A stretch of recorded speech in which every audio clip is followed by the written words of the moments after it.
So welcome everyone. Thank you very much for being here.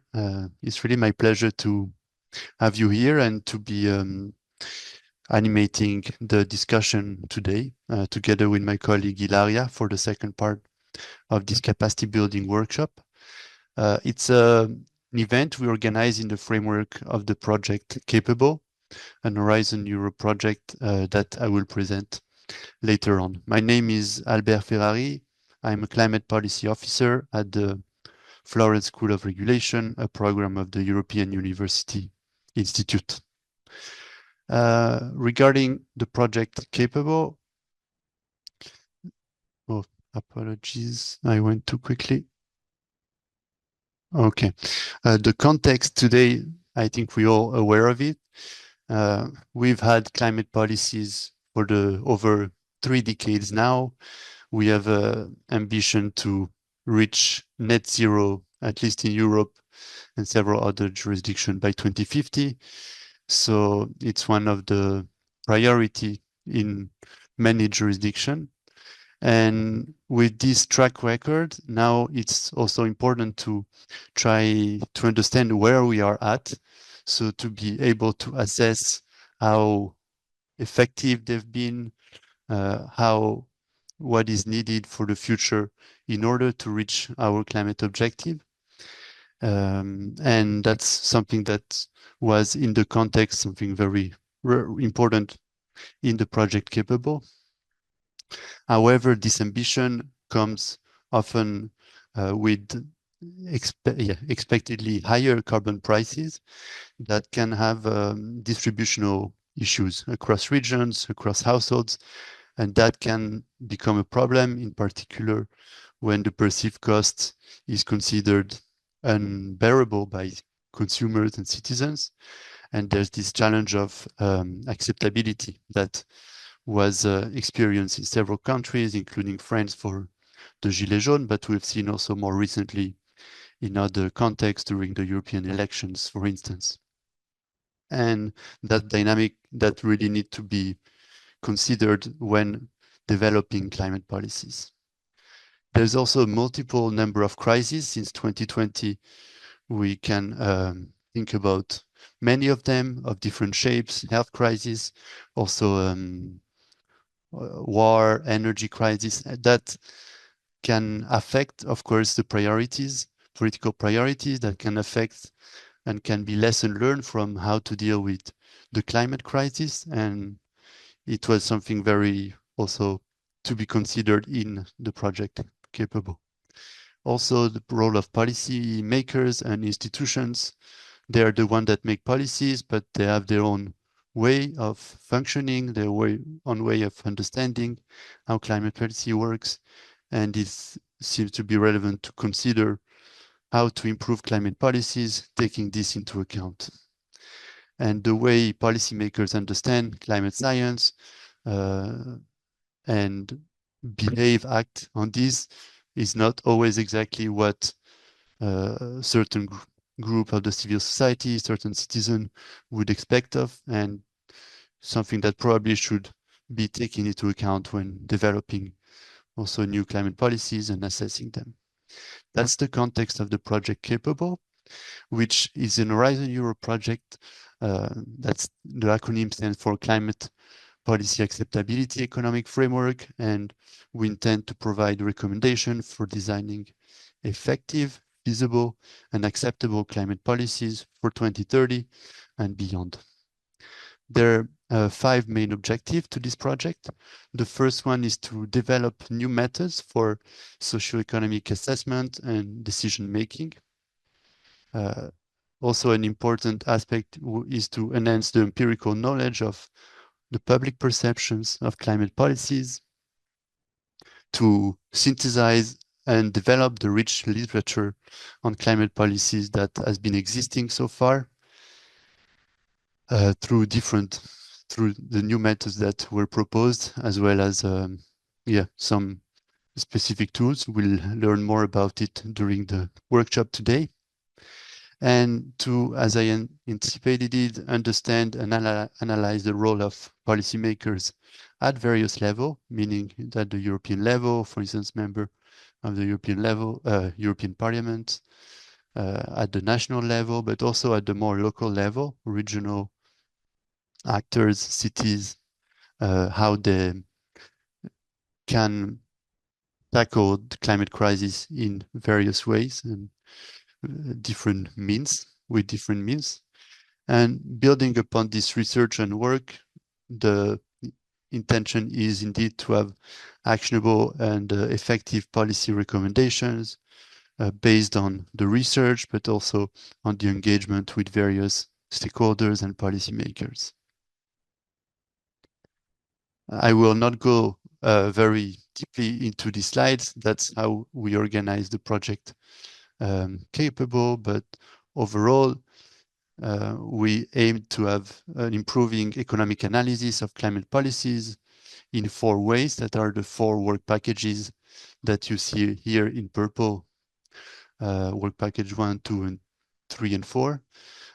First, to develop framework for decision-making under deep uncertainty, taking into account behavioral factors, heterogeneous social actors, also take into account social acceptability and the political feasibility of these policies. That's the work package 2 with a large-scale survey that will be presented during the training today.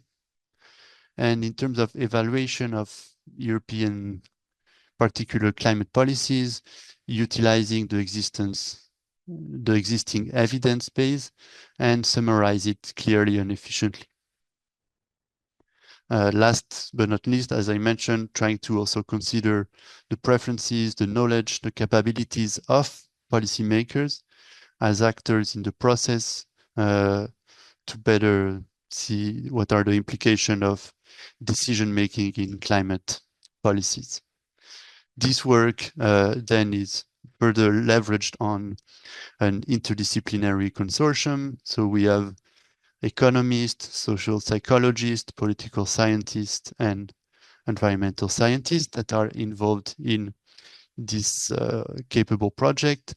And we have been working regularly with the close engagement with, of course, stakeholders, practitioners, and policymakers.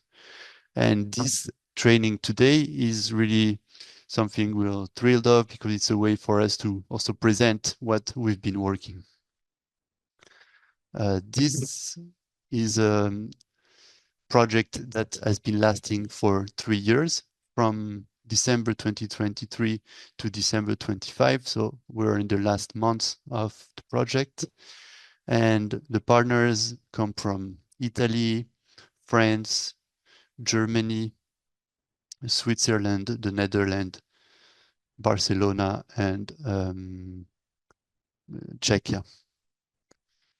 Today, in this workshop, what we would like to bring forward is, as a learning outcome, is the capacity for you to understand better the potential and limits of different policy assessment methods for climate policies.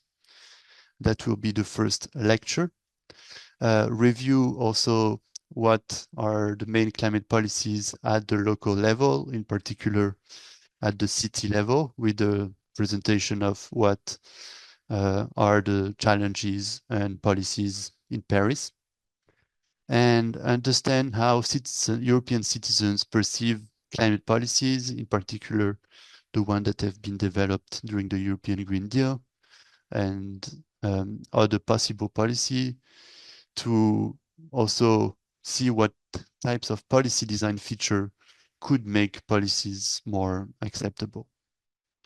And last but not least, we also have presentation of our work on how local actors perceive their role on climate policies, and that is part of the second module.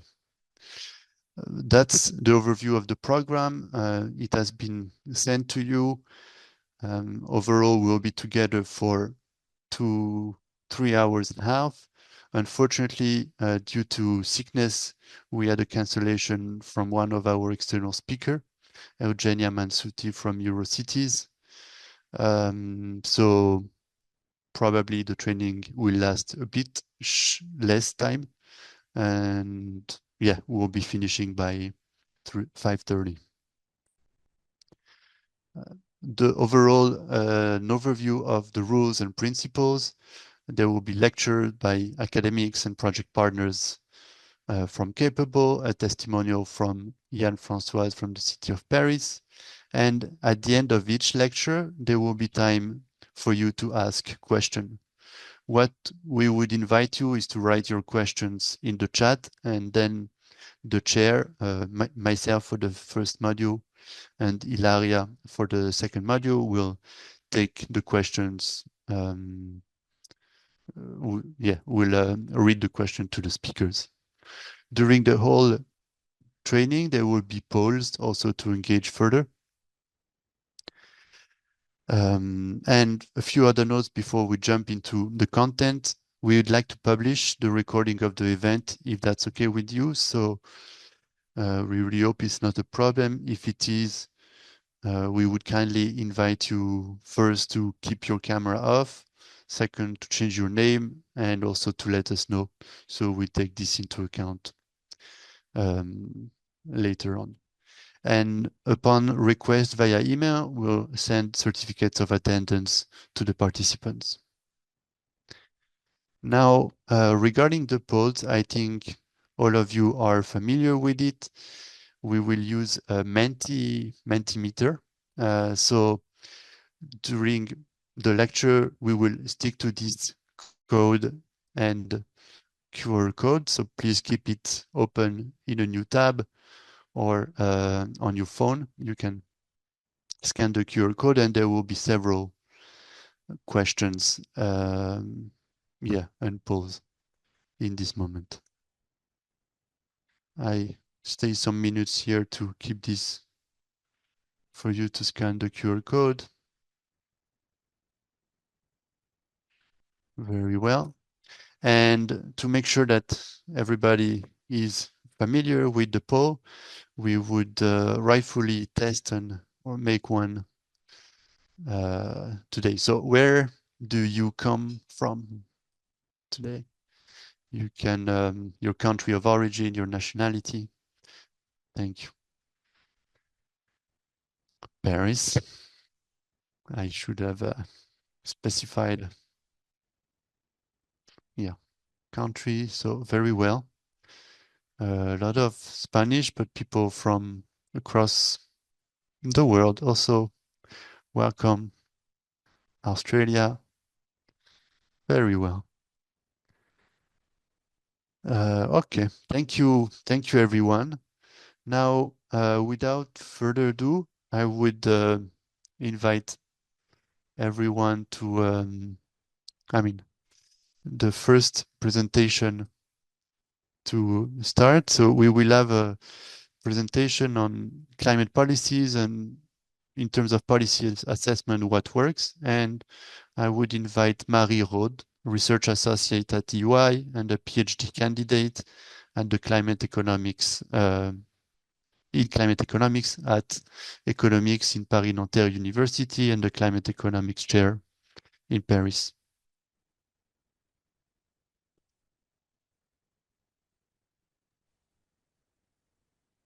Hello. Hello, Marie. We hear Yes, you. thank you for introducing me. Can you see my slides? Yes. Yes. Okay, so let's jump right in. So thank you, Albert, for introducing this workshop. I'm very happy to be here. And so in this session, policy assessments, what works? We are mapping the policy assessment toolkit. So I start with ex post policy analysis, in short, what happened and why.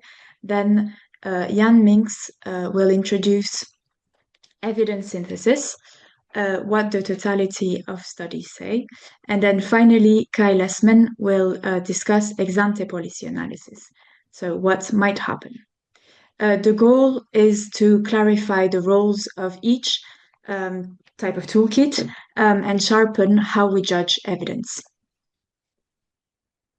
So here we go straight to Mentimeter. So maybe I should stop sharing. We wanted to keep this session interactive, so we were curious to know what type of policy assessments you rely on in your work. So it should appear soon, but if you go on your... Now, people should be able to vote. You will also see the result live. Okay, so it's a multiple, yes, it's a multiple choice question where we ask what type of scientific evidence do you use in your work? And when I say scientific evidence, we mean results drawn from transparent methods, systematic data, and reasoned inference, with where uncertainty is shown, and it can be quantitative or qualitative, experimental or observational. The key is methodological rigor and replicability. So we're interested in knowing what you use, and we added this last one, expert or practitioner experience, although it's non-scientific evidence, but we know we probably rely on that as well. Okay, interesting. So most of you, like the most important one is case studies or qualitative insights. Okay, I think we can move on to the next question, which is how important is the research they... Oh. No. Seems there's a hiccup, but we can skip this question then. The next question was, we were curious to know how important the research design was in the selection of evidence. But no worries, we can just, maybe I will continue the presentation.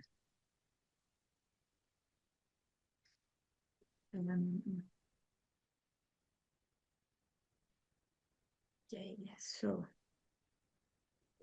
let me share my slides again.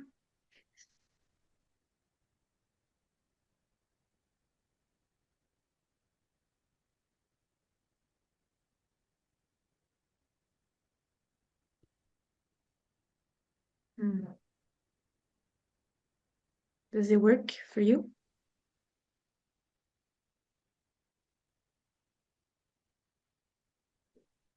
Yes. Okay, so I will continue this presentation. So as I said earlier, my focus is on ex post analysis. In other words, how we evaluate policies after they've been implemented. And the key question is simple but fundamental. So we are asking, did the policy actually work as intended, and under what conditions and why? We invest enormous efforts in designing energy and climate policies, but often we don't really know how well they've worked in practice. And this is where ex post evaluation is important, and it helps us close the loop between design and implementation. And it allows us to learn from experience. So identifying which instruments actually deliver emissions reductions, innovation, or fairness, and in what context. And without this feedback, policy learning remains incomplete, and we risk repeating the same design mistakes. So just to summarize again, what is ex post analysis? It's the reality check for policy design, where ex ante analysis relies on models and scenarios. Ex post analysis relies on observed data and real-world outcomes. It asks, did emissions fall? Did firms innovate? Were costs manageable, for example?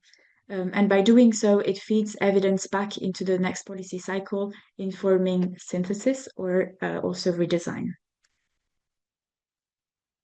Okay. Here I show you the different types of ex post analysis. So starting with the first one is the descriptive one, which, for example, tracking indicators like emissions, prices, or energy uptake before and after policies introduced. And this type of descriptive analysis show what happened, but they don't show why.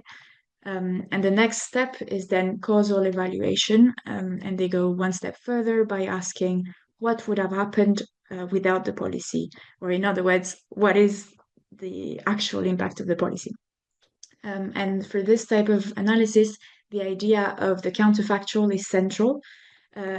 And we never observe it directly, this counterfactual, because we cannot run history twice. But econometric and statistical methods allow us to approximate this counterfactual. So in the graph on the right, I show you in blue the observed trend before and after policy is implemented. And then in purple is the estimated counterfactual against which we compare this observed trend, and the gap represents the policy's measured effect. Then in other types of ex-post analysis, we can also mention diagnostic and behavioral analysis, and these look inside the black box of implementation, and they ask, how does the policy function in practice? What behavioral patterns or responses emerge among firms, households, or regulators? Next, we have qualitative and case study work that complements this behavioral analysis by exploring why certain responses occur. So exploring institutional, political, or social mechanisms that shape outcome. And finally, we have comparative or synthesis studies, which combine multiple exposed assessments to identify broader lessons. But this will be discussed in more details by Yann after me. So ex-post analysis ranges from describing what happened to explaining why and how much, and together all of these pieces make policy learning possible.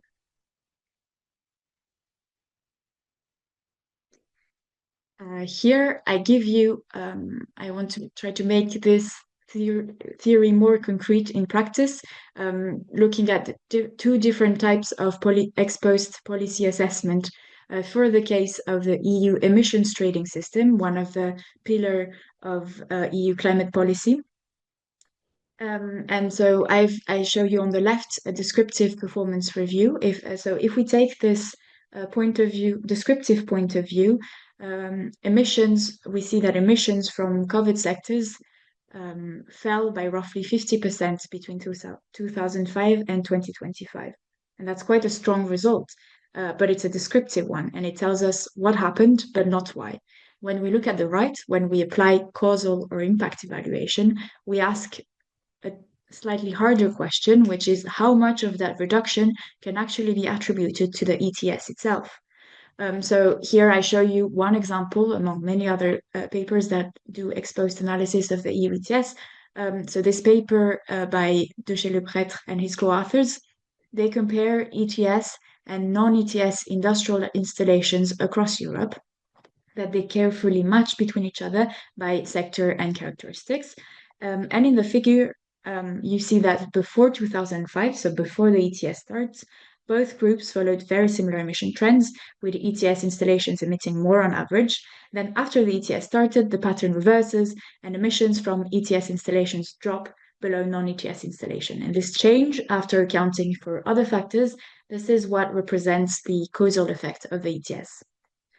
And overall, looking at all the empirical analysis, the consensus is that the EU ETS accounts for less than 20% of the total observed reduction in emissions for the period 2005 to 2012.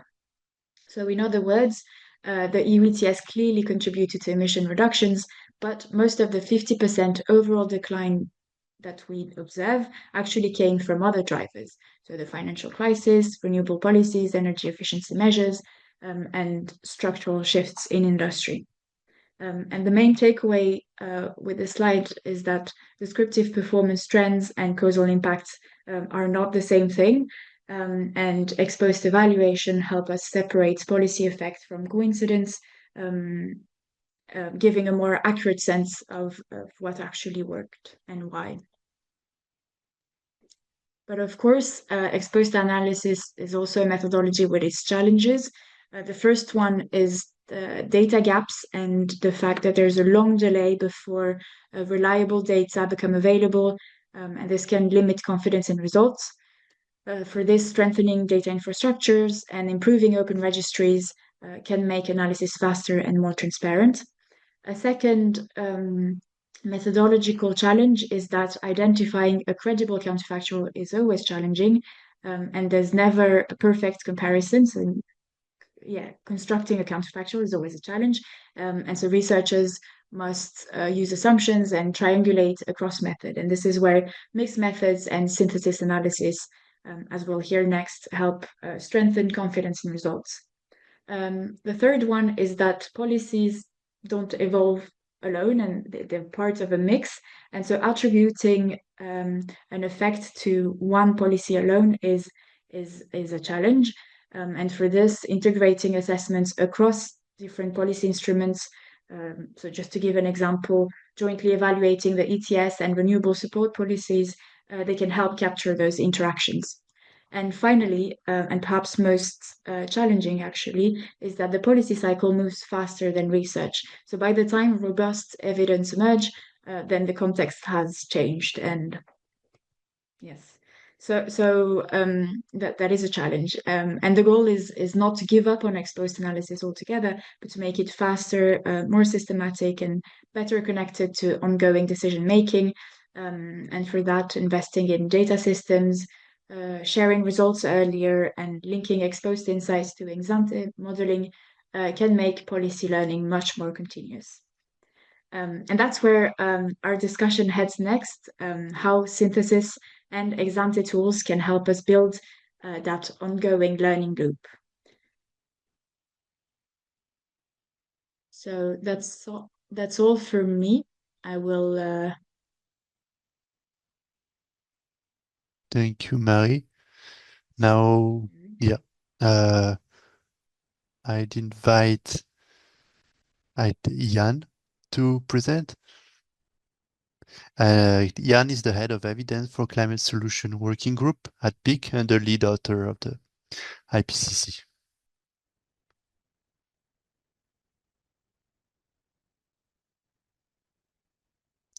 We do not. Okay, no, Okay, I we didn't hear say you anything. now. Yeah.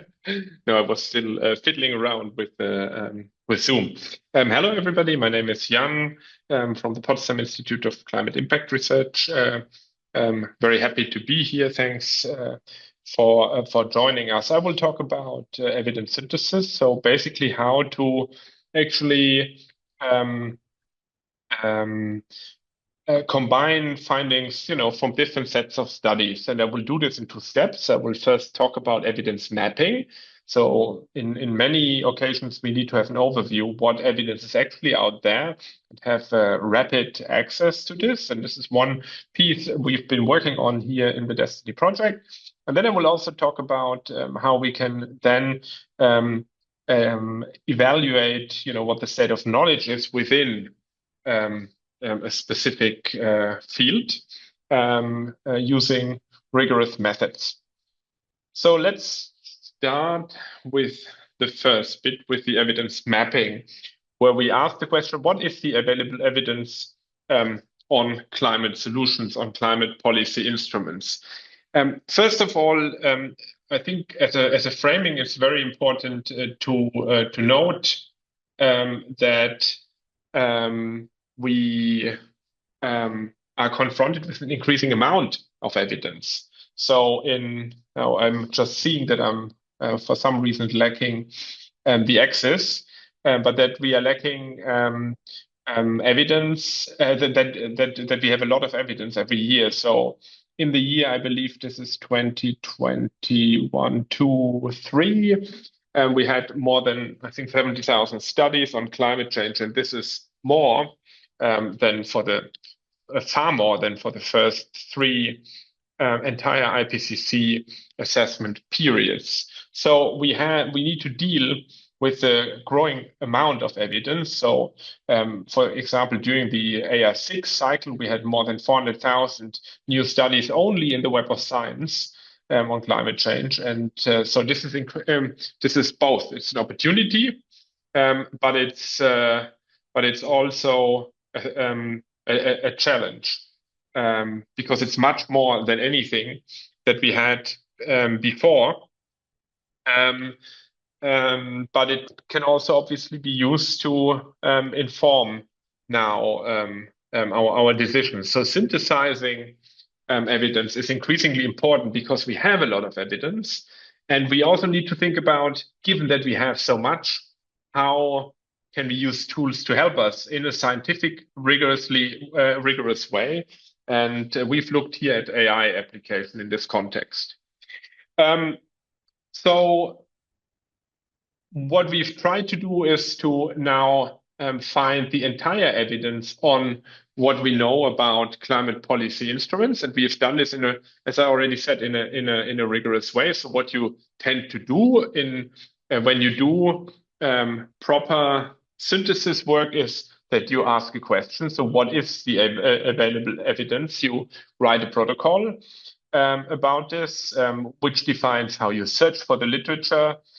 We searched the largest open source bibliographic database, OpenAlex, with a broad search string that included terms around climate and climate policies, which gave us more than 1 million records back. Then we need to identify those studies that are really relevant. We did this by training a classifier. We hand-labeled more than 2,000 titles and abstracts of these on this, and then we use this actually to predict which of those more than 1 million records are relevant, and these are about 85,000. We can obviously then also know how well we do this when we assess the performance of the classifier. Then we also want to extract data. So we want to know what's in these 85,000 articles. So we want to know which climate policy instruments are there, which sectors do they cover, what evidence do we have on which geographies, etc., etc. Again, we trained classifier and used entity recognition models to do this, and then you can analyze it, and we can publish these things on an interactive website so that people have actually better evidence to this. And this is a fully now automated pipeline that mimics a mapping methodology that is where we are still in full control, but we can scale it to a vast number of records. We provide this on an interactive website, as I said, about 85,000 papers on policy instruments. So what we find is that there's actually a dominance of ex ante over ex post evidence. Evaluations actually remain relatively scarce. There's a strong bias in the scientific literature towards economic instruments, but we also see that this dominance has decreased. So we now also see more and more research on other policy instruments, but there's also a strong sectoral bias towards the energy sector studies, where we have a lot of evidence compared to, for example, the transport, buildings, and particularly the industry sector, which are also important when we think about decarbonization policies. And I think something like this is very useful to close evidence gap, also to find evidence, and to also program, to do research funding programming, for example. You can go to this website and play around with this yourself.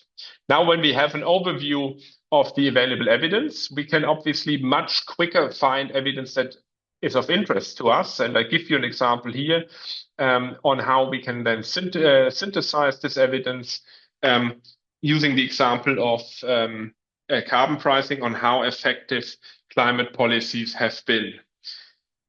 Why do we do this? Because primary evidence is obviously the foundation of everything.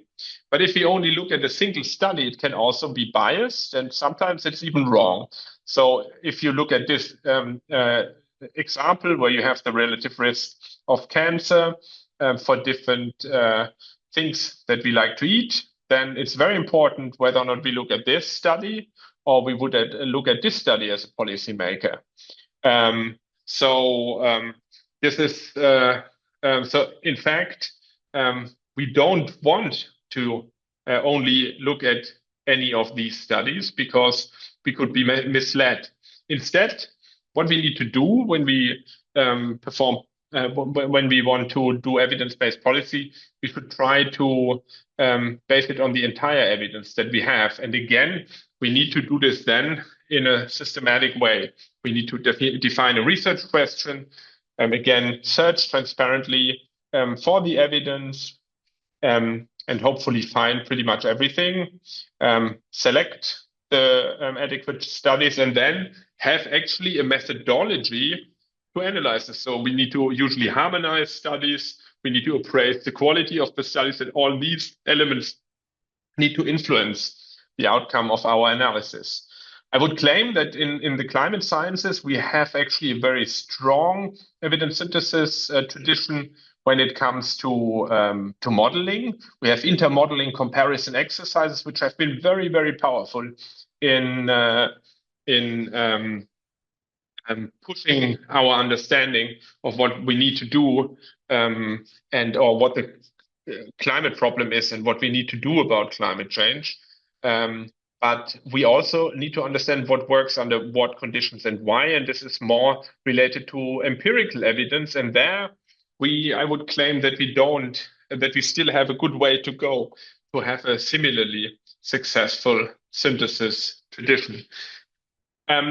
So what can go wrong when you just do a traditional literature review, which is here the norm? And it's not about pointing out a single study. What I'm claiming here is that this is often the norm, that that we unless we use a rigorous methodology also for reviews, we might be easily misled. This study here claims that carbon pricing reduce emissions only very slightly, 0 to 2%. And this is a traditional literature review that simply looks at different studies and then, comes up with some conclusions from reading these papers. I think we actually need to do more. We also need to go into these papers, extract the results, harmonize the results, because otherwise we can't even compare them. And then basically look at this. And if we do this for the studies that are included, then you come actually to a very different result. Then it looks rather like 7%, with a range of between, say, 5 and 12%.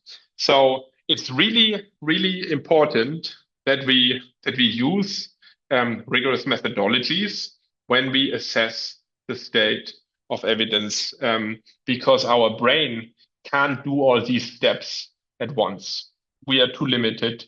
It's hard, but I think we need to acknowledge this. So we need to go through these different stages that are already indicated, scope the review, write a protocol of all the steps, search for articles, have clear criteria for including studies, then extract the data, harmonize the effect sizes, assess the quality of each study, and then apply transparent methods to synthesize the results. And only if we do this and write this down, we can discuss this scientifically. Otherwise, to me, it's not science.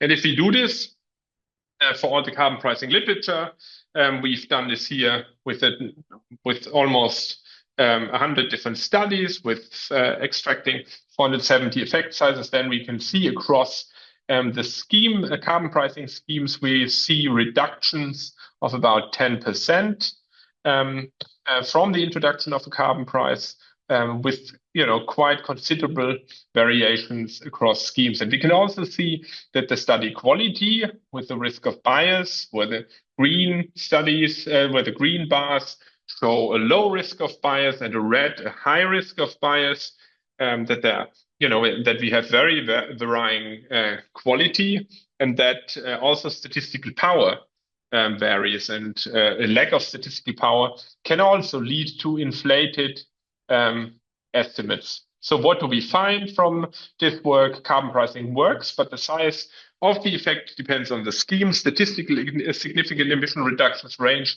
between 5 and 21%, depending on the scheme. Statistical analysis suggests that the schemes themselves and their particular context and design explains most of the observed variation across the results. Evidence base is very unbalanced, so we have substantial evidence gaps. We find evidence for 21, but no evidence for about 50 carbon pricing schemes around the globe. More than 50% of the effects are on 2 of the 21 schemes, the Chinese ETS pilots and the EU ETS. For 8 of schemes, we find 10 or less effect sizes, and for so it's a kind of a mixed picture, and there's a lot of work that we still need to do to comprehensively understand carbon pricing. And the quality of primary evidence is also an issue. 46% of the reviewed studies are assessed to have a medium or high risk of bias. A substantial share of studies are underpowered, and that means we have potentially inflated effects. So what we think we need to work towards as a community, doing a lot of these kind of assessments, bringing, crunching the numbers and build a living evidence base that is continuously updated. But because what we always do when we do reviews is that we always start from scratch again, and that's very inefficient. It's much better to just keep existing high quality reviews updated. That avoids a lot of research waste. And what we want to work towards is accessible, consolidated knowledge on what climate policies work that would be of great benefit for all. And this living evidence also because policymakers usually don't have the evidence when they need it. And a living evidence model would really help us to overcome this disconnect between when the evidence needs to be there and when it is actually available. Thank you. Thank you very much, Yann. It's for Mary as well. Thank you. I wrote in the chat for the questions. So should you have any questions to Marie and to Yann, I think we can take a moment now to tackle some of them. You can write them in the chat. If you prefer, obviously, you can also raise your hand and we will give you the floor. If I'm checking the chat for now, it's okay. Yeah. Every time I hear the presentation, Yann, I have the question, but I'm always curious. When you present the evidence on carbon pricing per ETS, how do you take into account and calculate the power and the risk of bias? The power. So with the risk of bias, that's an assessment. This is actually coming from the health sciences where they started. This is just different criteria to assess internal and external validity, and particularly the internal validity we consider here because external. We mainly deal with carbon pricing with quasi-experimental studies, and there it's the we don't have so much an external validity problem because we consider the entire population. Everybody is exposed to it. It's rather actually a problem of making sure that the randomization works. Because, for example, it's with the EU ETS, it's very tricky to find actually good comparisons. A good control group and a good treatment group, so that we actually compare like by like. So that's actually also one of the reasons why quite a few of the ETS studies have actually medium risk of bias, because the study design is inherently limited by the fact that it's hard to have a treatment and control group that are as if they were really random, so that they are really the same. But that's that they have companies with the same characteristics that are treated and non-treated. And so that's basically one of the challenges. The power is just the calculation that we can do from the statistical information that we extract from the study. Thank you. Okay, we have one question from Uzi. Do you have insights about the potential ETS2 impacts on cities and citizens? Yeah.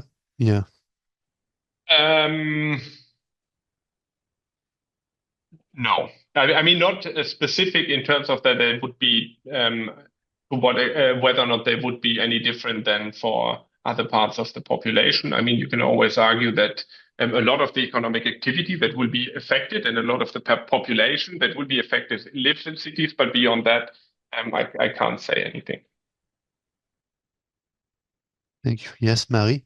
Maybe just a comment, but this is where probably the next part of this session is relevant because ETS2 has not been implemented yet. And so the studies that analyze these potential impacts are part of another type of policy analysis, the ex ante ones. So, yeah, just a comment. Thank you, Marie. That's indeed very important. Several aspects of Capable did look at this, but yeah, indeed, Kai will probably be able to let us know more about it during the presentation or after. Yes, and I think the same for Victoria's question is better to be tackled after all present. Yes. Okay. So then, unless there is another question or hand raised, I don't see any. I would welcome Kai to start sharing his screen and present. Kai is a senior scientist and head of the Future Lab in Public Economic and Climate Finance at PIC, the Potsdam Institute of Climate. Welcome, Kai. Thanks, Albert, for the nice introduction, and thanks for having me here. So I'll complete this three step that we prepared for the what works question, talking about ex ante policy analysis, which shares the same question as the ex post and the evidence synthesis, namely what happens when we implement a certain policy. But while the ex post, as Marie explained earlier, is evidence-based, backward-looking, and has certain limits, the assessment, the ex ante assessment that is based on modeling, can be forward-looking, can explore things that are not that have not yet happened. So this is just a quick recap of sources of limitations of the backward-looking assessment. Where we need to focus on implemented policies, for example, the EU ETS and not the CBAM or the ETS2, unless we can find cases, similar cases in other settings, other countries that we can learn from. There's usually a time lag to consider. So while information on the EU ETS price and the emissions is pretty much immediately available, if we want to discuss the impact on investment or on corporate strategies, it takes a while for these information to be collected and reported. And also, there might be complications because of overlapping policies. Think of the carbon price from the EU ETS. That's gonna in terms of slides, we still see only your introduction. Yeah. Okay. Then I need to do this differently.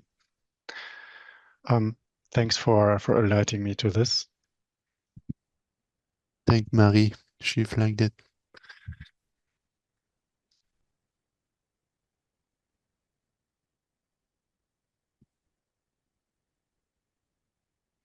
One wouldn't believe that we we tested this before we started.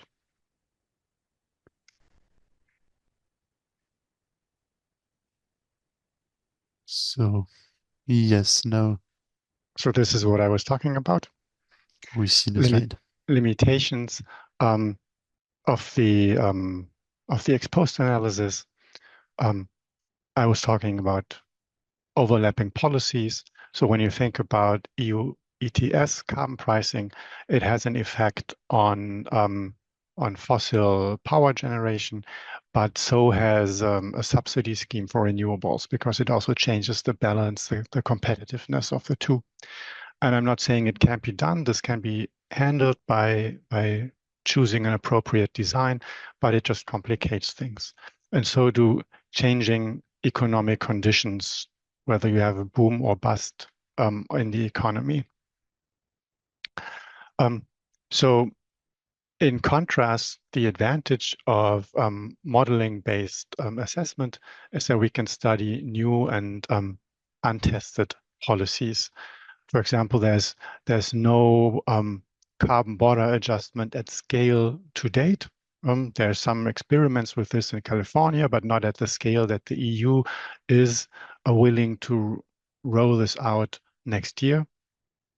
And with modeling, we can already investigate such designs, and similarly for the ETS2.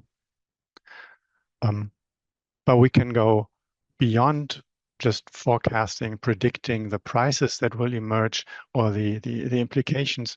We can also use these tools to compare alternative policy packages or policy designs and figure out optimal implementations.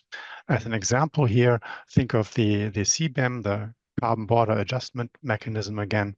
It is intended that the system puts an adjustment on the imports such that is equivalent to the carbon price that is paid within the EU, such that all the imports from countries that are not subject to carbon pricing are then on a level playing field with the domestic products. If we want to have this for exports as well, if we want exports to be competitive with things that produced abroad, we would need to pay to rebate the carbon price for exports. And this is not currently planned, but these modeling studies can educate us regarding the effect that this has, the advantages and disadvantages of excluding the exports from the CBAM. Finally, uncertainty is another thing we can treat with this. I've put here CDR, so carbon dioxide removal integration, into our policy as a component of climate policy that we have large uncertainties about. For example, because of the cost uncertainty for these technologies, but also the economic conditions that might differ at the time when we implement these. And we can just run different scenarios and explore how they affect these policies, or include uncertainty in the setup of the models to begin with. So this is why modeling can be really helpful. And of course, when we apply models, we need to pick the right model for the question at hand. And when we're reading a modeling study, it's important to be able to judge, is this model a good fit? Is this the right tool to answer the question? And the main message that I want to communicate here is there's no one right model, but we need to pick models for specific questions. And I think good guidance to judge whether a model fits is whether the necessary reactions of the economy are built into the model, so the margins of adjustment, whether they are accounted for. And in so-called micro model or micro simulations, they focus on households or consumers and their consumption decisions. That is a decision that is very much short term and where there are no other reactions accounted for. Whereas when we want to include how production changes, how in the energy sector, for example, there's a switch from oil to gas and from gas to renewable energy, then we need to have a partial equilibrium model that allows for these technology changes and production decisions. And if we are interested in yet more comprehensive economic effects, for example, how will it affect the economic growth in a country or globally, then we need more comprehensive models that capture capital accumulation decisions and innovation or R&D dynamics. And this is accomplished in general equilibrium models. So there is a correspondence between the decisions that are incorporated and the time scale. So if we want to assess the effects on a longer time scale, we also need to allow for the decision margins that play out at longer time scales. For the case of climate policy assessment specifically, there are typical models that are usually used to address certain questions, and I've listed a correspondence of the main types of models here. So the microsimulation for consumers, that is a very adequate tool to analyze distributional implications for the citizens today. And if we are interested in how this will play out in terms of the technology portfolio, the so-called energy system models, which are partial equilibrium models, are a good choice. Integrated assessment models, which include the feedback with the climate system and our general equilibrium models, they are very much a good fit for how growth and long-term implications play out. While the CGE models have more sectoral details and are a good choice to see how different industries are affected. And then more recently, a prominent application in climate change economics are DSGE models, which are macroeconomic models that include effects on inflation and interactions with the business cycle. Finally, I want to mention agent-based models that depart a little bit from these neoclassical economic models and allow to introduce agent heterogeneity and behavioral aspects. I want to close my presentation by showing you two examples from research that is done in the project.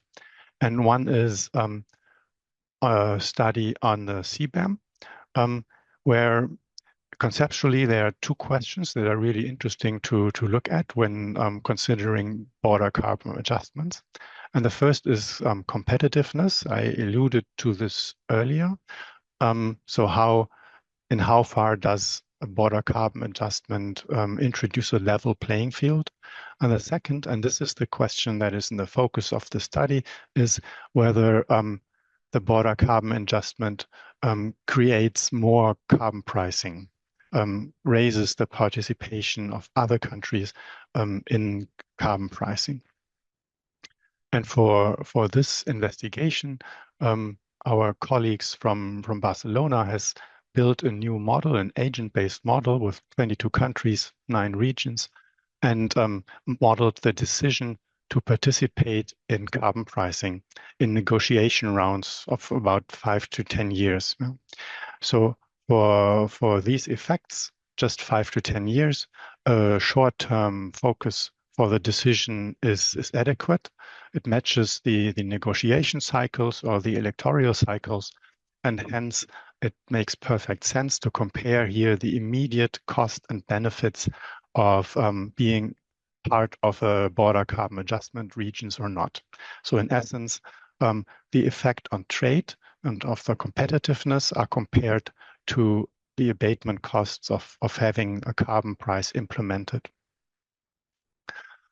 And this is a glimpse of the results that I can show you. In green marked in green are countries, regions that participate in carbon pricing. So they start their model with just the EU implementing the carbon pricing with a border carbon adjustment. And then for negotiation rounds, participation increases and full participation is increased, in this case, for a carbon price of $100 and the border carbon adjustment of half this. And this result generalizes in the sense that they find this robustly for a large number of settings that they try with different prices and different starting initializations.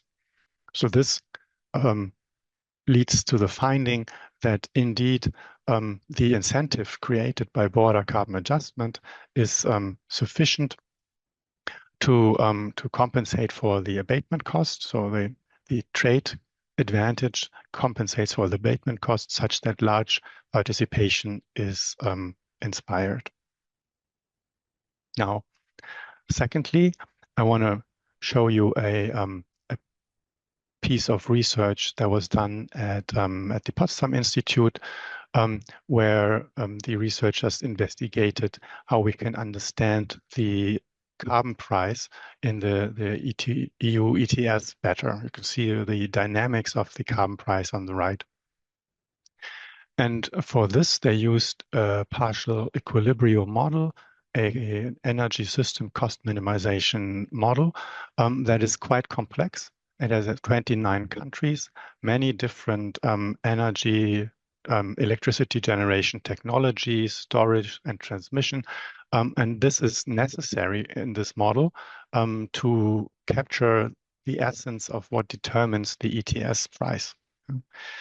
And the question specifically that they ask here is whether different assumptions about foresight can help us understand and explain these price dynamics. When you look at this, you have here in the first phase a low price, and the price picks up in phase 2, and in 3, there's a rapid growth in this price path. And by running this model in 2 different configurations, which is a nice example of what models can do, you can see here that it generates different price paths, a low price path for the myopic, for the limited foresight, and a higher price path with perfect foresight, because for this setting, the scarcity of EU ETS credits is anticipated more fully. And when I overlay this with the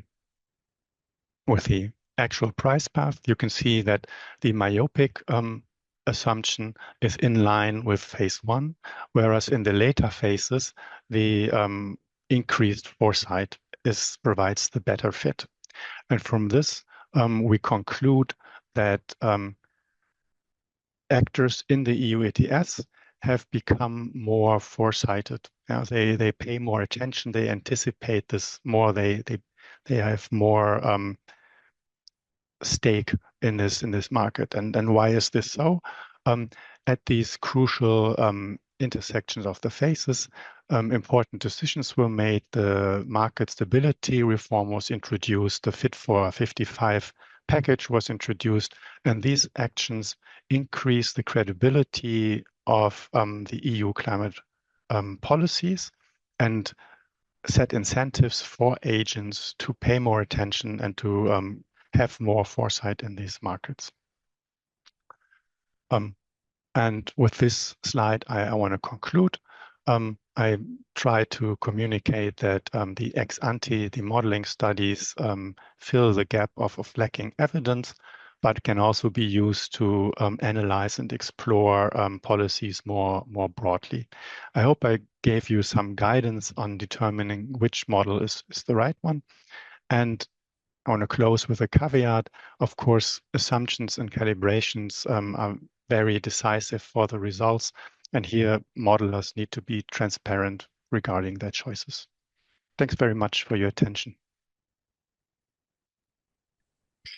Thank you, Kai, for closing the loop and now helping us to look at the future and ex ante. So we have the questions from earlier on to tackle.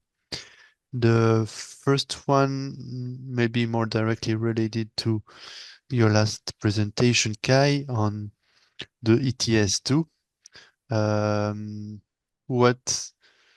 Do we have insight about the potential ETS2 impact on citizens or on cities? Yeah, do we know that? Did we do studies on that on Capable? Yeah. Well, indeed, in Capable, we did some research with a macro model that includes housing sector emissions. And from this, we can learn that a pure carbon strategy puts a burden on tenants and households. Yeah? And we explored how retrofitting subsidies can lessen this burden. So while the carbon price is an efficient policy, yeah, the distributional implications can be severe, and it is worthwhile to investigate subsidy schemes to support the affected households. Thank you very much. I put the link to the study that Kai. Okay, and apparently you did reply to the question of Victor on what's the contribution of ex post ex ante or the combo, what makes better evidence-based research. In any case, Kai, Marie, if you want to add your take to this question, feel free to react.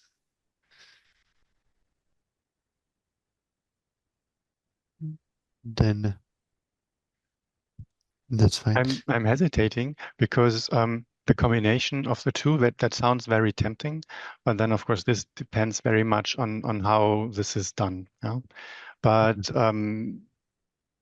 I haven't seen it done very much, and it is certainly a field where more attention would be merited, like where we could gain a lot to develop approaches where ex ante and ex post are used in close combination. Mm-hmm. Can we consider the last example you gave from Capable, where you look at past ETS price and how models predict the price as a mix of ex post or ex ante? Or when we talk about ex ante, I would have expected only you look at the future, but here it's applied to past. Yeah, it's an interesting case. I agree, because usually you would think that before you implement a policy, you do your ex ante work and you come up with predictions of which is the best tool, you know? And then afterwards you evaluate and you see whether this is indeed holds true. And the study that I showed is unusual in the sense that it uses modeling to explain observed behavior. Okay. Well, thank you very much to the three of you for giving us the tools and how we can also approach better scientific research on climate that has very much increased over time. And sometimes, as Yann said, we look at a study and we say, okay, that will be it. Now we can move on to the second part of this module on climate policy. And I would like to invite Yann Françoise to share his screen. He's a deputy director of the Climate and Ecological Transition Directorate of the City of Paris. He's also a leading expert of greenhouse gas inventory audit and contributed to several IPCC reports related to the role of cities in fighting climate change. So we're very happy to welcome you for this workshop, and the floor is yours.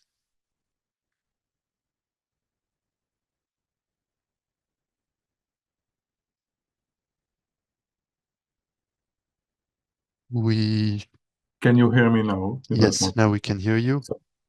Yeah, and thank we see you. the slides. Albert, for the introduction. I'm no more deputy mayor, deputy director of the city of Paris at the ecological transition just 3 months ago, but I'm still an expert of cities and climate change for the last 20 years. And I will try to express how cities can address climate change in our policy. The next slide, you already known those figures, but sometimes it's good to repeat them. Cities host more than half of the world populations, only on 3% of the surface area of the globe, but generate 80% of the global GDP. And we are at the origin around 70% of the GHG emissions of the world. And like said UNEP during the last COP, 2 billion of people living in cities are vulnerable to close climate disasters.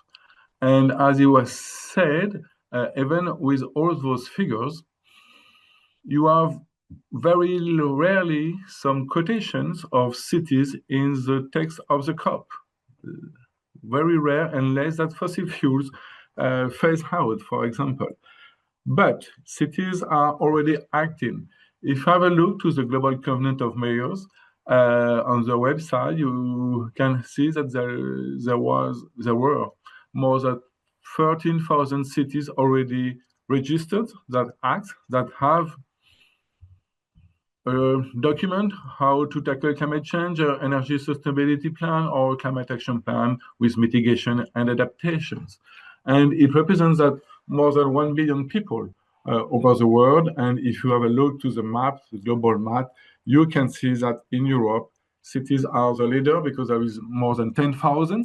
This story began quite now 20 years ago with the first Covenant of Mayors, EU Covenant of Mayors, gather a lot of cities, small cities to big cities, to try to have a sustainable energy action plan that become climate action plan quite everywhere. If you have a look to the map, there is a lot of cities in Italy, and I would like to thank the Florence School of Regulation for the invitation and to help me to express myself. If I have a look to my country, France, we have not so many cities registered, but that's maybe funny because I think France is the only one country in European Union where, by the law, it's mandatory for cities that have more than 20,000 inhabitants to have a climate action plan locally since 2012. It's mandatory by the law. It's not mandatory other part in Europe. It's more volunteer. So,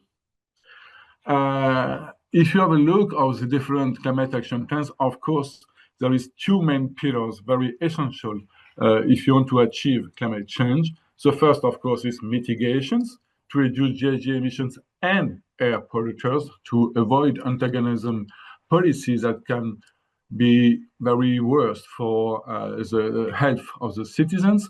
And of course, the second pillar now is adaptation to protect inhabitants and improve territory and community resilience. But by my experience, I can add now a third pillar, is social justice.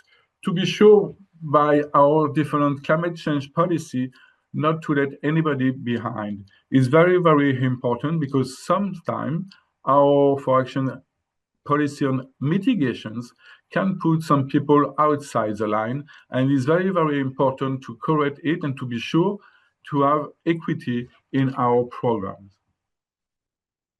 So, how to create a climate action plan locally? It can be easy if you have a look to the city journeys that I found on the Global Covenant of Mayors website. All the steps are here. But I think that, I think it was Kai says that there is no right model. There is no only right climate action plan. Is the sentence at the end. All experiences are different. It's very important to take account of the background, your history, your power, your competency, your means, your skills, and so on. And it's why I will share with you, maybe after 25 years experiences in leading climate action plans, are what I call golden rules, 7 steps that I propose to go further. The first one is very important, is to design the governance and the leadership.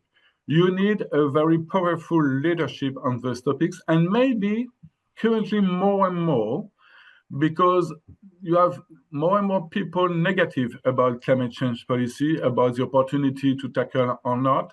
And even if it's not the case everywhere in Europe, you have to struggle against them. And of course, you need to have and to combine a very strong couple with the mayor and the administration to find very leaders inside the administration, a team, a department of experts to lead this policy. But you can do that alone. The leadership is in the hand of the mayor. It's very important, but you have to gather around the table everyone, all the stakeholders, and to design the role of everyone, and maybe to design a steering committee, which each parties, experts, citizens, communities, companies, university, scientists are very, very important, as it was said, to have maybe an evidence banks, like Yann said before, useful for the mayor to show that thanks to the science, we can go further, we can achieve this action and so on. But sometimes if you want to work with the university, you have to take care, of course, of the time frame. The reason of a mandate of mayor is not the same reason that the mandate of the research, of course. But a mayor needs evidence to work further his mandate. A mayor in Europe is 4 or 6 years mandate, and when you decide the strategy for climate change is for next 20 or 30 years. So you need science evidence to help you in the decisions and to convince everyone during this maybe local small COP you have to integrate in your city. The second step, very important, is the background. As I said before, maybe to have the wonderful picture of the situation ex ante. Even if you can progress, maybe you can realize all the different inventories is the same day, the same year before you launch your first action. You have to progress, you have to have a vulnerability and risk assessment to help your adaptation strategy. And if I take the example of City of Paris, the first vulnerability assessment was made in 2012, and the first climate action plan has been made in 2007, 5 years before. So you have to progress together. But the first thing important and thing for me for the background is to try to find the skill and the opportunity in your administration, the experts that you can use, and also in your territory, the scientists, maybe the company, and how to work together to create this map I call of competency and responsibility, and to sometimes give them the leadership. Sometimes the leadership for the real estate to this company and to work together to design after that the objective as a target. But to have the best part of the situation, now you have more and more tools to assess your territory, and it's very useful. It was not the case 20 years ago, but you have to work together with everyone. And at the third thing is to design the objectives. It's not so easy. Sometimes we can say that maybe for the mitigations part is quite easy because you know your goals for 2050 is carbon neutrality. But what does it mean sector by sector and so on? And never forget, even if you try to build a shared vision with everyone, at the end, it's political choices. The priority is political choices. The topic on you want to work first, mobility, social housing, schools, water management, and so on, depends on the choice of the governor or the mayor. And after that, you have to discriminate any solutions to find the way. For adaptations, it's harder because you don't have an easy target like carbon neutrality for adaptation. So you have to have the vision of your territory and to know if you have to work more about flooding, about heat waves, to combine them and to work step by step and with the help of the scientists for maybe to create new scenario, local scenario of the IPCC downscales to help you to progress and to know in 2030 what is the consequences in 2050. But here, once again, you have a political choice. Which scenario? Plus 2 degrees Celsius, plus 4. France decided 4. If your national law is not in your national law, you have to design your own municipal law for the future. And of course, you have to combine, as I said, with national obligation. As I said, in France, you have a national law to create climate action plans with some objectives, some target to respect, and you have to adapt.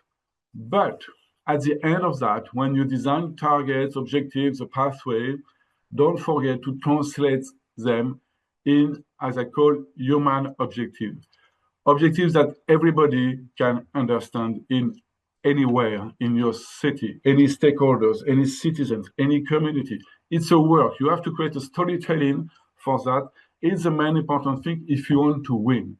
After that, you have to co-create joint developments of the situation. And I took this example. You have here the carbon footprint of the city of Paris. The blue part is the local emissions. The yellow part is the carbon footprint or the emissions generated by the citizens and the activity outside the official boundaries of the city, sometimes very close, as the commuters to come and work to Paris, and sometimes very far away when you take a flight to go to China to visit and so on. But if you have a look at that, you can see that finally, Mayor of Paris is only directly responsible of 1% of the emission by owning 6,000 buildings, a fleet, and managing the waste. The decision of the city council to retrofit the social housings, to manage the waste by sorting or by incinerating, can influence on 25%. 25% depends of national or EU decisions. The case for France, the French national state decides for the energy mix, so the mayor in France have no power to control the energy mix, and EU decisions constrain the agriculture policy of different countries in Europe. But the rest, 20, 40, 50%, depends on private decision from the citizens to the company. So it's why you need to work with everyone. You need to design the accountability of everyone, but you can't achieve alone, I put on the slide.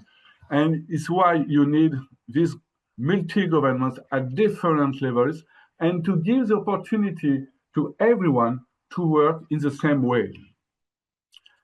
And after that, of course, is the joint implementations. I put the joint in comma because, of course, the leadership is to the city level. Go to the city level is very important. And you need a strong leadership to accompany communities, to put the pressure on different stakeholders and the private one, and to help them. But for that, first, you have to check that your local climate change policy is consistent with all your different public policies. On the top of the slide, you have a map of the climate action plan of City of Paris and all the different connections with all the different cities' policies.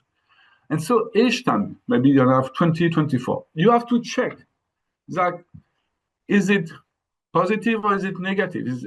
Is there any antagonism policy in, or you have to correct and to go to the city council to explain why, and you have to shift the policy. That's the main important thing. After that, you have to fund it. And it's very, very hard. You have your public money, but public money is rare, and you have to find and money on the private sectors maybe, or maybe to help people to understand that they have to invest that. You can require to, of course, European Bank or the investment or research, but the main important thing for you is to make your project bankable for the different investor and private investor. You can create green bonds if you have enough project, because now the size of the green bonds on the market is above 300 to 500 million euros. So you need to have a lot of projects to fund. And for that, you need to improve maybe your capacity building of analyzing your budget. And here you have some tools developed by different cities, of course, City of Paris. The first one is to develop green budget. It can be funny, but it's to color your city budget and to know if any lines of your expenses is pro or against the climate change.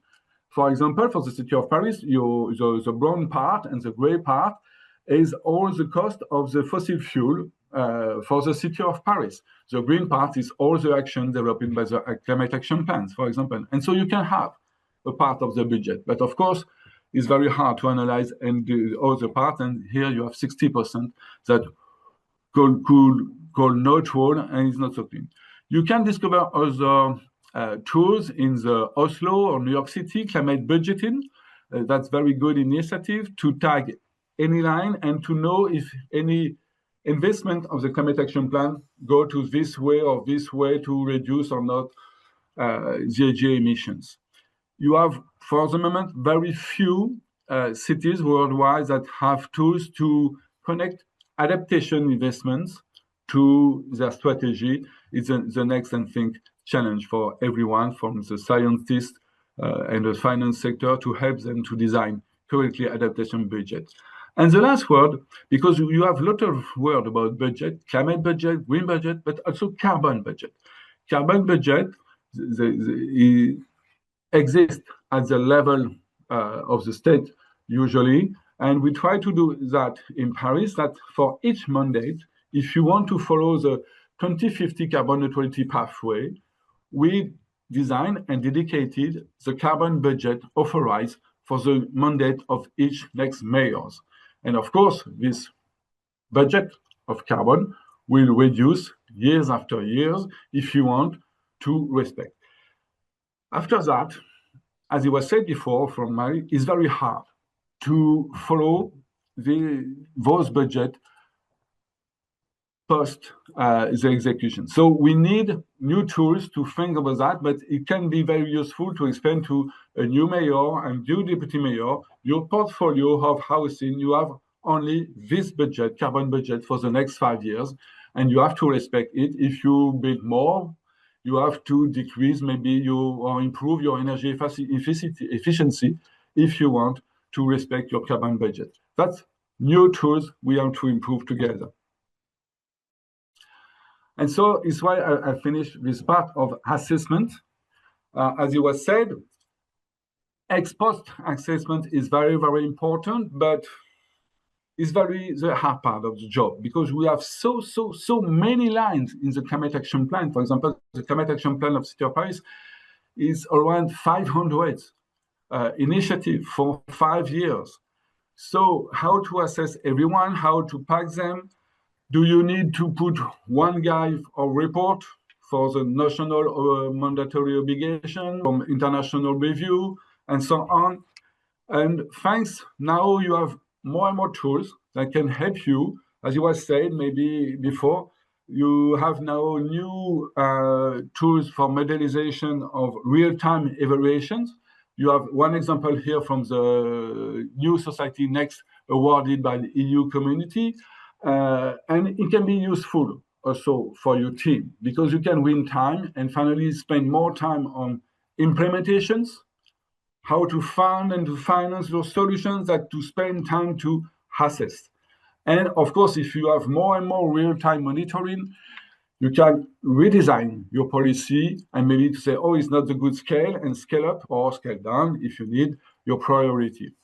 We don't have that for indicators of adaptation. It's very, very hard to design an adaptation indicators. You can have positive indicators like how to green a city. Of the main indicators for heat waves is a number of people of mortality, and it's very hard to communicate on mortality in your city. Good challenge if you want to do that. And it's why there is a wonderful community of city involving climate change in different networks, and peer review from your companions or other city colleagues is very, very, very important to help you in designing such a solution, such indicator, and so on, to win time and to win money sometimes. And this technical community is wonderful in Europe, so use it. What is your scale of your city? You will find a network that can help you to design. And of course, at the end is to give all the facts, all the evaluation to the steering committee to adapt the implementation. It's a cycle, like said Marie at the beginning, the cycle before the background to the implementation, the evaluation, and to redesign or not the policy. And that's my conclusions. Reporting is essential for the transparency and integrity, even if sometimes the results are not good. But if you want to have the confidence of your populations, you have to share everything. The success like the fail. It's very important to understand why we fail in such a domain, because maybe there is less community engagement. Why was it said at the beginning by Albert, the social acceptability of some new solutions is not automatic. Everybody in Paris wants to struggle climate change, but when you have very disruptive solutions, you have to accompany them and to explain, and maybe sometimes it's too early, but you have to take a risk. And it's why we need very brave political people for that. And more you communicate, more you are transparent, annual, every day, if you can, some air quality sensor, for example, and so on, you can have more and more people confident in your policy. But don't forget, it's not only a CO2 emission solutions and so on and gain. It's a multi-benefit policy. It's here when you can make your people more confident of your solutions and more bankable too. If you take the example, how to retrofit social houses, the main important thing in many cities are social or public buildings. You decrease, of course, the energy bill, you decrease the energy demand, so you decrease also the bill of a tenant, and so you can improve his quality of life, you improve the health, and you improve his purchase power. So it's very important also to show that one CO2 solution can have multi benefits on your ground, and it can make you more confident to adopt more and more policy. Public money are rare, so more you have multi-benefits and social links, it will be better and better. And at the end, in our cycles of management of the city, there are elections. And so at each election, sometimes for the climate change officers that maybe are in the room, you have to really explain and to prepare the next election, to prepare the next mandate and say, but be confident, you are on the good way, and maybe the priority will change from mobility to housing or to the waste. But it's why if you have a carbon budget, you can maintain the pressure and have more and more people behind you to stay in the good way. But election is a tragical moment in the long-term plan that we try to adopt everyone in the different cities. I hope I was clear. It was my main recommendation to achieve climate change plan from the ground. Thank you. And here you have different inspiration from different cities too, and the report. I hope it can be useful. Thank you very much, Yann. It was, yes, very clear and appreciated by the participant. As Elizabeth also said in the chat, you managed to give a new meaning of how the city has to work, not only bearing in mind its own emission, but working and engaging with companies and citizens. So we have some time for questions from the audience on different aspects that you covered or not. In the meantime, while questions arrive, maybe you mentioned in the introduction the 3 priorities: mitigation, adaptation, and social justice. We also had a question earlier on how, for instance, putting a carbon price on road transport, building will affect cities. How do you take into consideration this question of equity. Yeah, question is equity, I think, is more and more essential in our climate change policy. And we can have two small examples. The first one, any cities in Europe create what we call eco-district, new wonderful eco-district with new wonderful buildings that have a wonderful energy efficiency and so on. But when you put the panel on the ground that here we will build a new eco-district, the price around of the private buildings for the tenants the price of the square meter is increasing a lot. And the price inside the eco-district are usually higher than around. So it's not a good idea, finally, to have an eco-district, but it's wonderful for people that we live in. So maybe one of the solutions for the different cities is say, okay, I have an eco-district, but is it an eco-district for the, sorry to be very cliche, but rich people or poor people? And if I decide to maybe open the eco-district to 20, 30, 40% of social housing in my eco-district and the rest of private, I can create a social mixity inside the eco-district and to help people have less income to live in. It's one example. The second one, we want by the city of Paris to have, for example, more and more organic food in our public canteen. So for that, we pay because for the moment, organic food in France is a little bit more expensive than conventional food.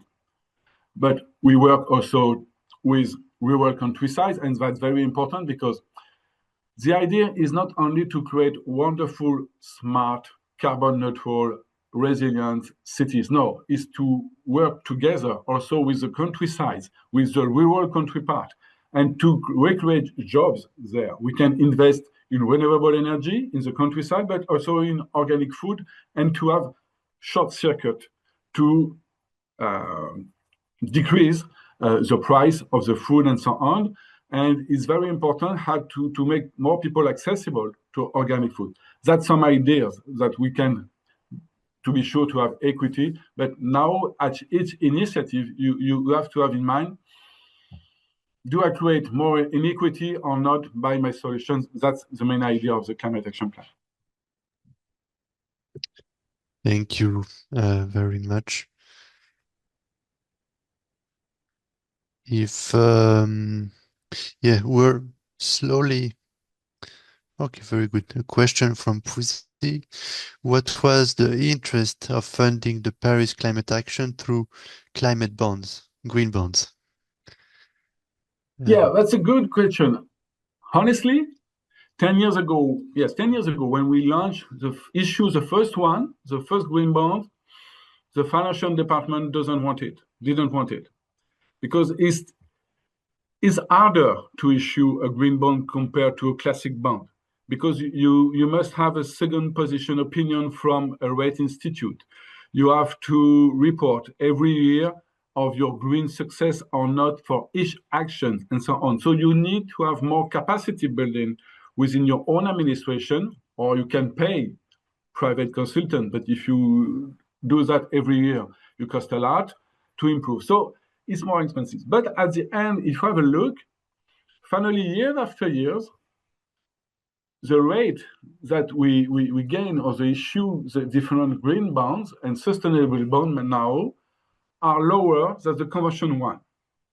Because you have a lot of owners of portfolio of pension funds, insurance, assets, and so on, that they want to invest in green solutions. You have green money available, but those green money wants green project. So you can sometimes have a very lower rate compared to classic bonds, but you need specific engineering, financial engineering behind that, and it is not affordable for everyone. And as I said in my presentation, now the minimal size of a green bond in Europe is around 300, 500 million euro.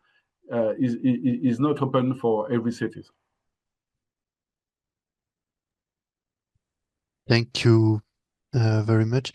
There's another question from Victor. that maybe, Victor, if that's okay with you, I would invite you to develop it.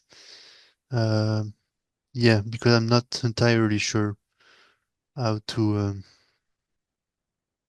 interpret, but bottom-up approach has been yearning for most climate research enterprise. Can you indicate us if you had any experience with direct feeder within the EU?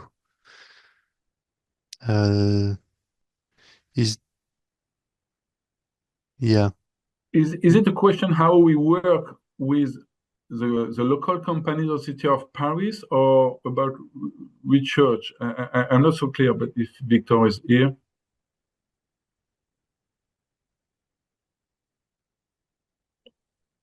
No more Victor. We don't. Yeah. Okay. What I understand, but what I can say about how to involve companies and SMEs in our governance is not easy. We create specific charters to involve them, or sometimes some club to bring everyone around the table, but it is not efficient on the long term. We need for that, as I said, to have a wonderful leadership from the mayor to put the pressure and to gather everyone for any thematics when you talk about mobility, when you talk about energy efficiency in housing and so on. But because if you let them alone, even SMEs, for the big companies, for the big builders in the city of Paris, is very hard to have them everywhere, every time they will support you.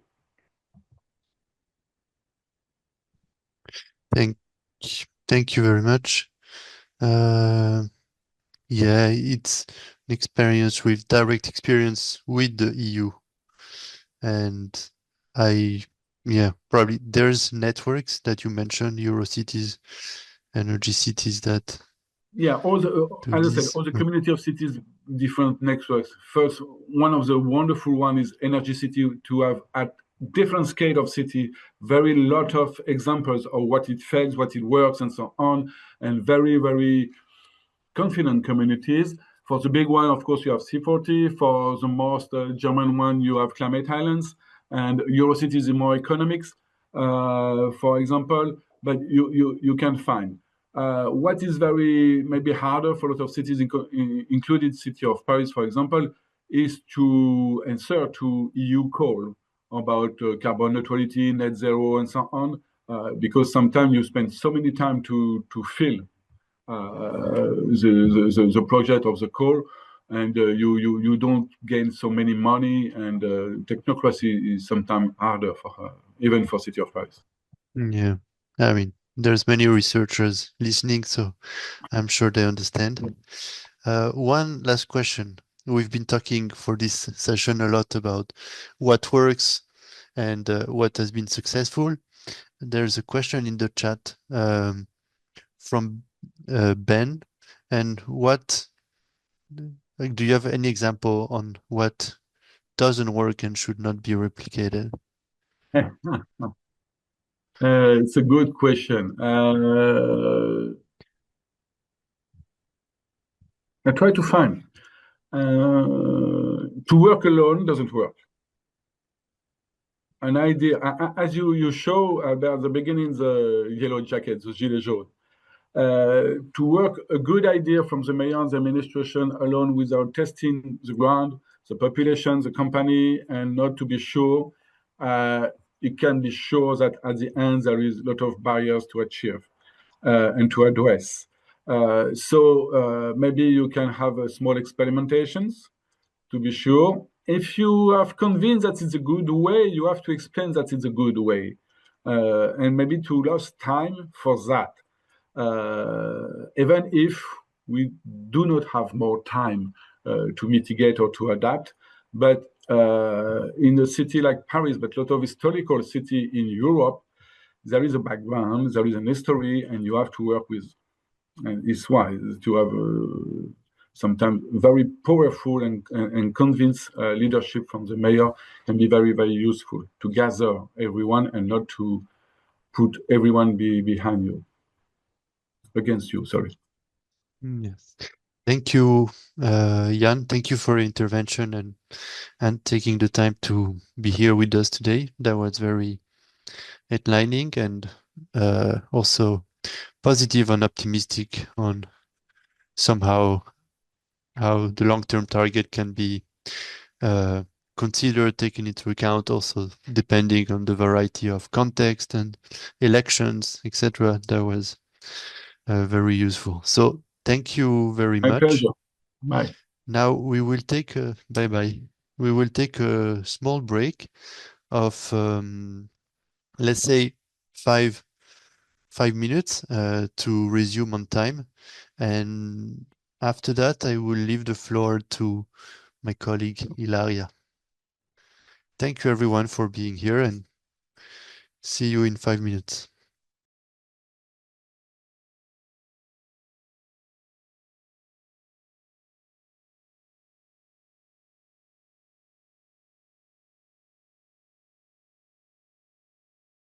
I think that we are ready to proceed with the second module of this training. So, good afternoon again. Very welcome back to this training. I am Ilaria Di Battista, a research associate from the European University Institute. I thank my colleague Albert for chairing the first module, and I will now chair the second one, namely Perception and Acceptability of Climate Policies. I hope you had a restoring coffee break, even though a little bit short, and all my team and I hope that this is an opportunity to learn something useful. And in order to do so, I remind you that you can type your questions in the chat or to take the floor at the end of every presentation to share your thoughts or curiosity. Don't be shy. And we are at your disposal, of course, now, but also after the training. You can reach us via email if something pops up later to your mind. And let's proceed with the first speaker, Keith Smith from ETH Zurich. Keith co-leads PP2, so the work package 2 of the project, which largely focuses on citizens' perceptions of climate change policies across Europe. Keith, the floor is yours. You have 45 minutes, as you know. Great. Thank you very much for the lovely introduction, and thanks everyone for joining us this afternoon. I want to talk about something a little bit different. So it was really nice to hear the new information from our colleagues about what kind of policies work. But what I want to talk about for the second half of this training session is, well, what can we actually do? What do we see as feasible, and what are potential barriers to climate change policies? So before we begin, I have to do the thing where I actually try to share my slides. So if you give me one moment. Hopefully everyone's able to see this, yes? We are. Good, super. So to begin us with a question, now we're going to go back to the Mentimeter. Ilaria or Albert, would you mind being able to put that up? Is that possible? Yes, Yeah. I'm so I can reach. Now the question is open for answer. I can reshare my screen eventually. That's probably more Maybe useful. I'll stop sharing mine, huh? So you can connect to menti.com for those who joined us later, and type the code that you see on the slide. So 34689046, and share your take. What is the biggest barrier to climate policy in Europe? Yeah, so here, just what do you think off the top of your head are the biggest barriers, the biggest problems faced by developing climate policy in Europe right now? So here can just be a couple keywords, whatever kind of comes to you from the top of your head.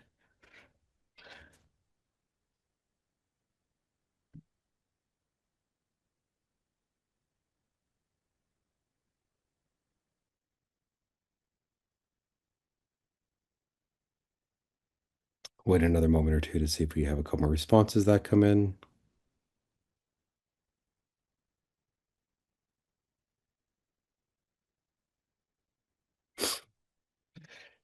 And you must excuse me, I've had a cold that won't leave me for the past 10 days, so I'll be coughing throughout.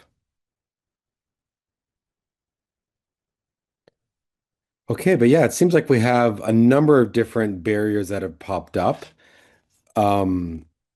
And so, for example, we have issues such as political willingness, government stability, individual awareness, priorities, understanding, political willingness, public acceptance, social acceptance, lobbying, cost. I mean, I think, is when we often talk about the problem of climate change, it kind of reaches in all different sectors of our political and social worlds. And in that case, we also have barriers from essentially all those different parts that climate change can reach into.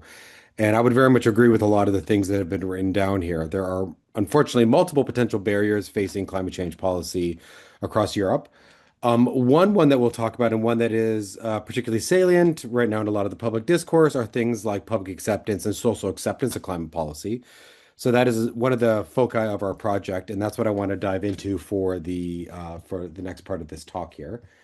So if possible, I will take over the sharing screen again, Everett.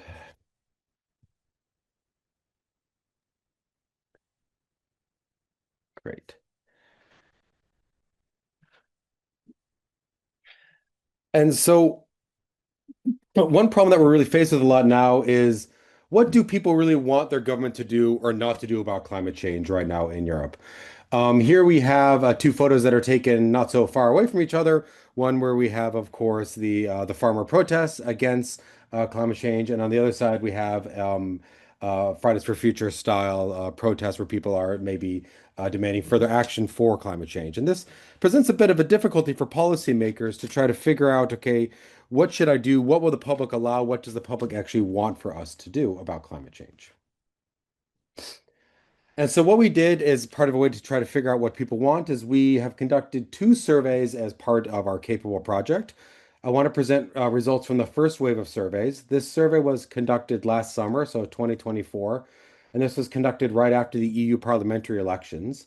And what we did is we surveyed people from 13 countries across Europe, and we ended up sampling around 20,000 respondents. And these respondents come from 13 countries that represent more or less about 80% of the overall European population.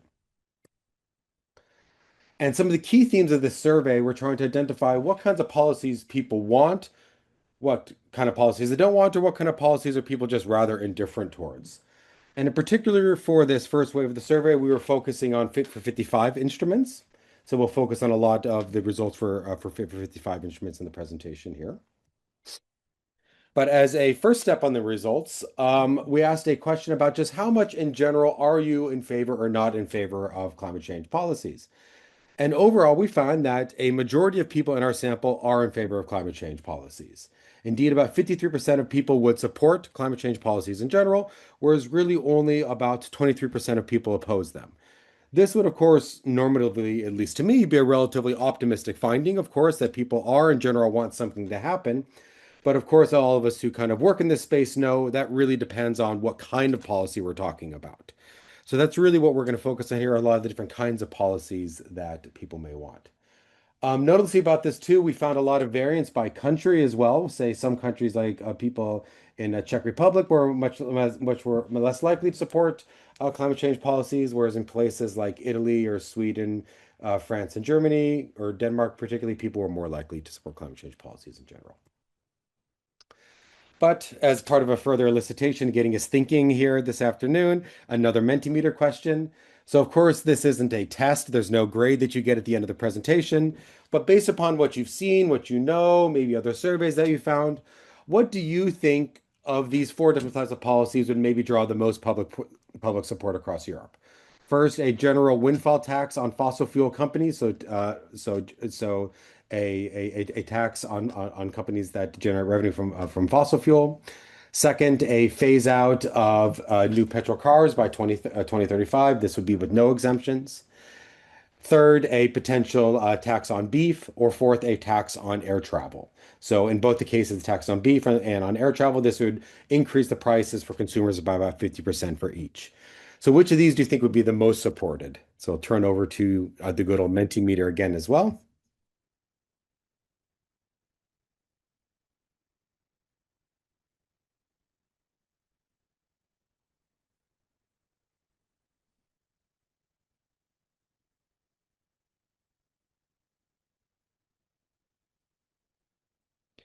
And I'll wait a little bit more.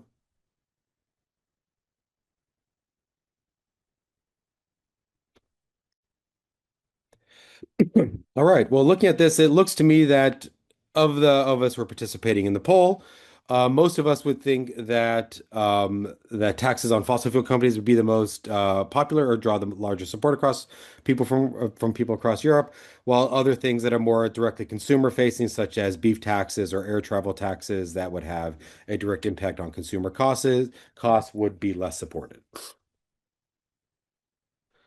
Good. I'll go back to my slides now as well, if that's possible.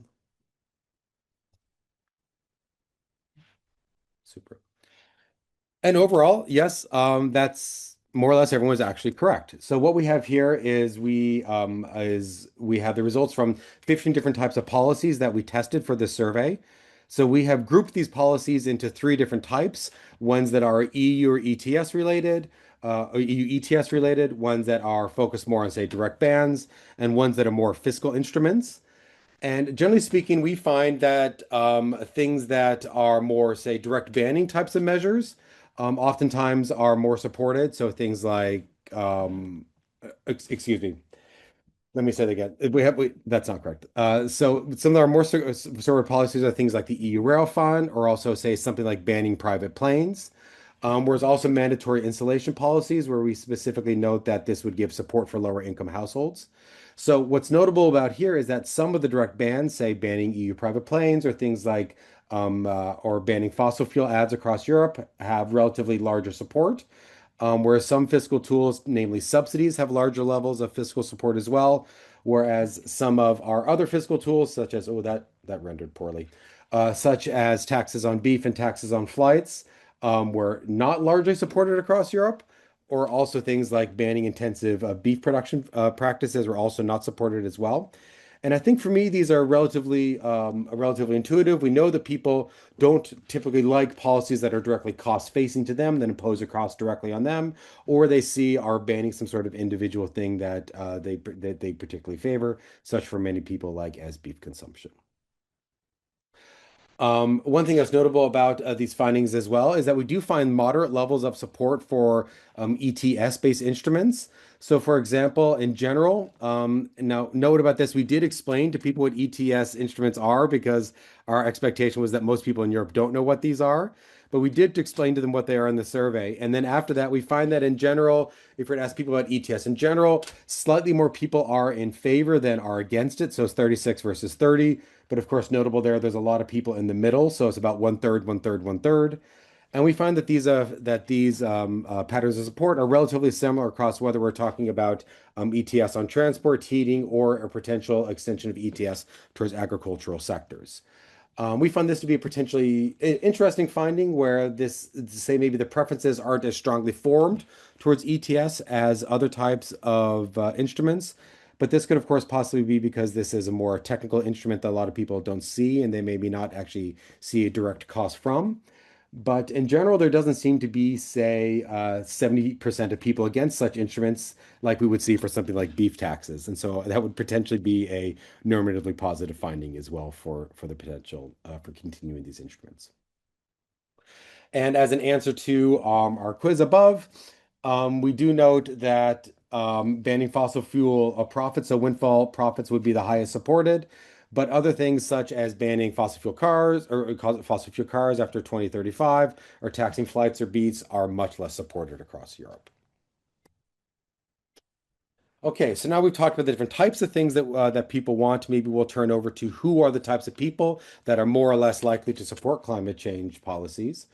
And so when we think about that, there are a number of different things that can shape whether someone is going to be more or less likely to support a climate change policy. So a couple different options that we list are are who the person is. So, so their social demographic characteristics, their age, gender, education, their political stances, so their ideology or party cues, a level of worry about climate change, or say the cost benefit expectations about how much they expect to gain or lose from a policy. So going back to our friend, the Mentimeter, what do you think of these four potential options are going to be the factor that most substantially or is most likely to shape whether someone accepts a climate change policy across Europe?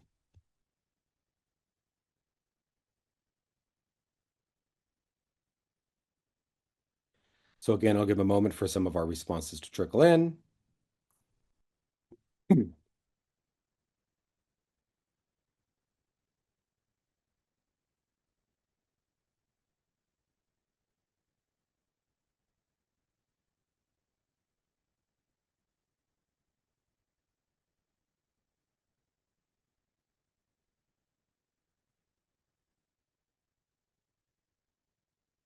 All right, great, thanks. So looking at this, our responses are more spread out across the potential answers here this time. So it seems like there is about an equal level of thinking that it's really someone's political identity or their political stances, followed by their cost-benefit expectations from the policy itself, and then by some social demographic characteristics such as age, gender, and education. Whereas there was less a perception that people's worry or concern about climate change will be driving their policy preferences. So now let's go look at the results. And what we find actually from our survey is that about 64% of all the variants, or about 64% of the reasons why people support these climate change policies across Europe, are driven by their cost benefit perceptions of the policies. So namely what this means is that the most important factor by far out of these groupings is what somebody thinks the policy is going to actually do for them, whether it's going to say have a positive impact on their well-being or say a positive impact on their country's greenhouse gas emissions, or of course whether they believe that it's going to have a negative impact on their country's economy or their household finances. So for us, we find this as a very substantive finding here that almost about 2/3 of all the policy support or how people make up their minds really comes down to the cost benefit perceptions of an individual policy itself. And notably here, we find very little variance based upon social demographic characteristics. There is some variance that we find due to individual attitudes, such as climate change concern or political ideology. But notably from our study, and this fits with some other recent work too, is namely say a study that was done by the OECD, a famous study done by the OECD recently. But it notes the impact of these, what people think the policies will actually do to them, is largely what's shaping their policy perceptions. Okay, so last one, I promise. All right, so how much do you agree or disagree with the following statement? Most Europeans have already made up their mind about climate change policies, either for or against them, and engaging with them won't change their views at all. So how much do we think that in general, people are for or against climate change policies, and no matter what we tell, we'll convince them or not?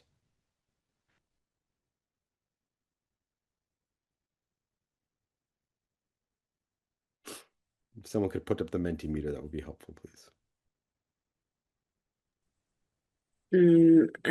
Albert? Sorry, yeah. People should be able to vote, but I struggle refinding Okay, no problem. the slide. Okay. Okay. Here you go.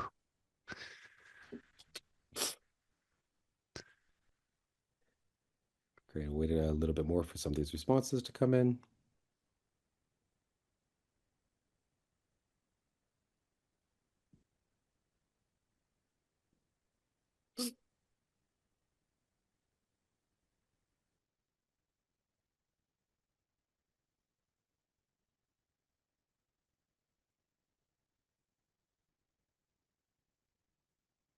Great. Okay.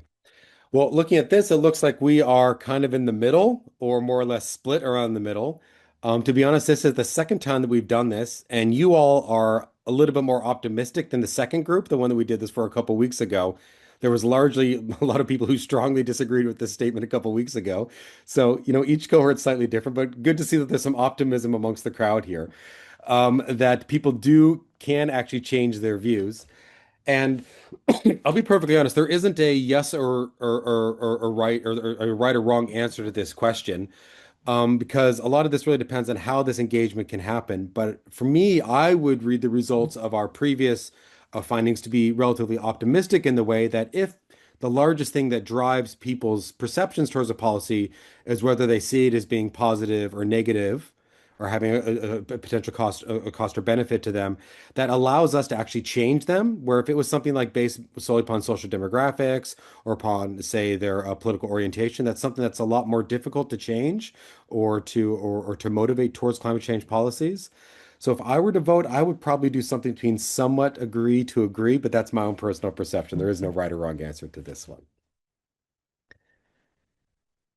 Good. So going over to the last slides here.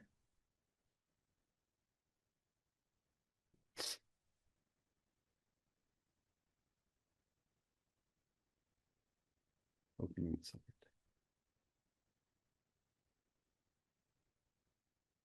How do I just view from this slide? I'm not as familiar with. We have to go. Okay, good. It did it. Super, super. Okay.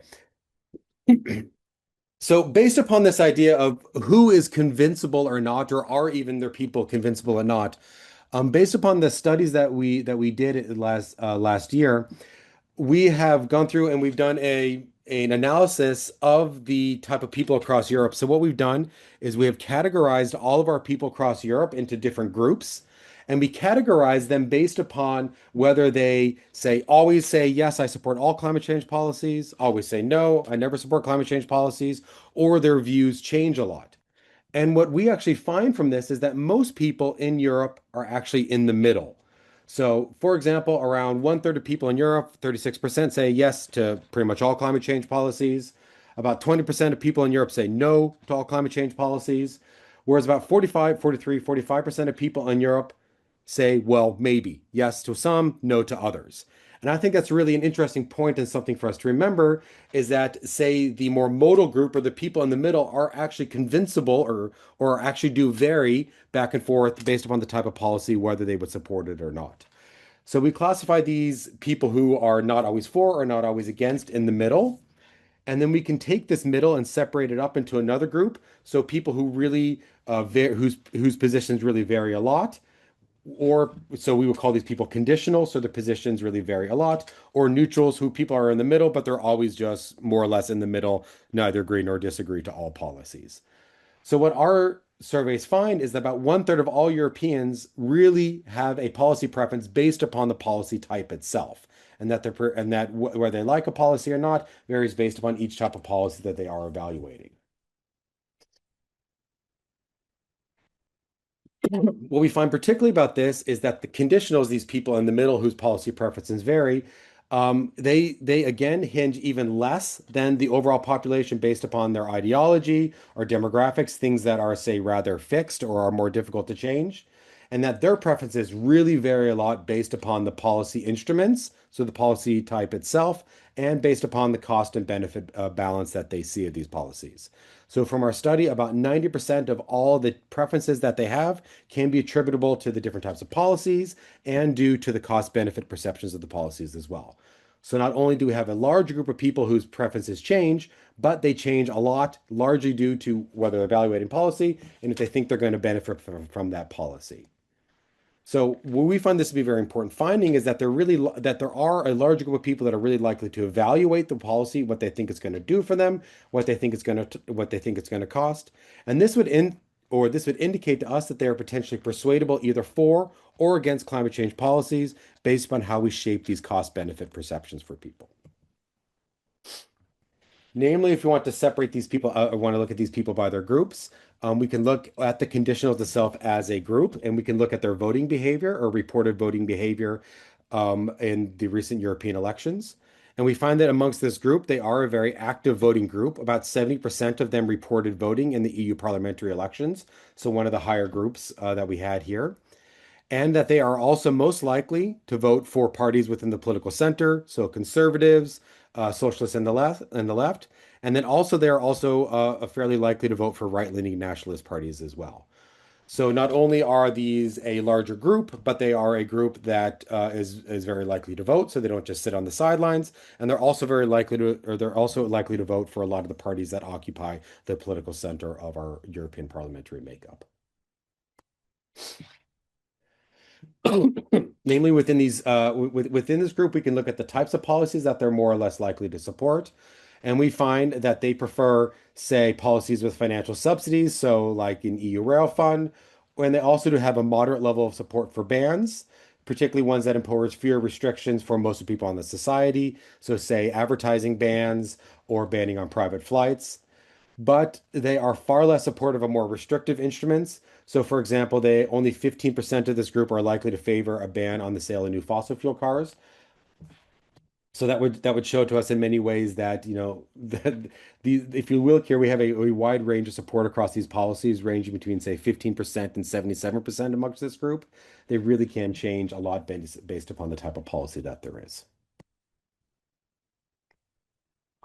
And as we noticed before, as I noted before, this is a bit of a repeat of before, that their policy preferences are very likely to be shaped by what they think the policies will do, and very much less so by how concerned they are about climate change, their political attitudes, or social demographic characteristics. Furthermore, if we can look at this conditional middle to see what they would like to do with ETS revenue, so say like the Social Climate Fund, they have a strong preference for compensating vulnerable households and for adaptations and for adaptation, but are less likely to say want to compensate vulnerable workers, particularly people in the fossil fuel industry. We found this to be particularly interesting. I mean, amongst all of our groups, people are, say, they're comparatively less likely, or relatively less likely to support compensating vulnerable workers. But that's particularly true amongst the conditional middle or climate change policy supporters in general. And notably, amongst the conditional, what they want to do with this extra money is they want to invest in adaptation, more so than they would like to invest in mitigation. And they want to particularly compensate vulnerable households, so people who are affected by the climate change, who are affected by climate change, but not necessarily the workers who are displaced by climate change, labor market changes. And one last note about this conditional group is that we do a sort of counterfactual simulation, and that we're to find that of all the policies that we tested, only 4 of them received support. Received a support to saying I'm willing to support this policy of more than 50% of our sample. But if we were to change just the people in the condition in the middle who are neutral, not the people who are against it, but only change in the more the fence sitters amongst the condition in the middle that are neutral for climate change policies, if we were to take all those neutral people and be able to somehow shift them to be supporting climate change policies, actually the total number of policies across all of Europe on average would shift from having an overall level of support over 50% from 4 policies up to 10 policies. So while this group does sit in the middle, they can have a very substantial impact. These people very much sit at what the political scientists often call, say, the median voter, or the person really in the middle of the spectrum that oftentimes decides whether a policy is feasible or not. So some overall key takeaways from this before we get into a discussion is that I think it's a very noticeable thing, and I think an important thing for me when I look at this data to note is that a large set of Europeans have views that are not fixed, that do vary based upon the policies and what they think the policy is going to do. And what's, I think, optimistic about that is that these are things that policymakers and stakeholders can and do change. We do change the policy design types all the time. We can manipulate them in certain ways that are even more or less favorable. And we can also change what people think the expectations of that policy will be through communication, through listening to what people want, what people think will be the impacts of these policies. And so it's really important that when we're communicating and developing our policies is that we pair visible upsides of the policies to help showcase the benefits of policies and blunt concerns about perceived cost.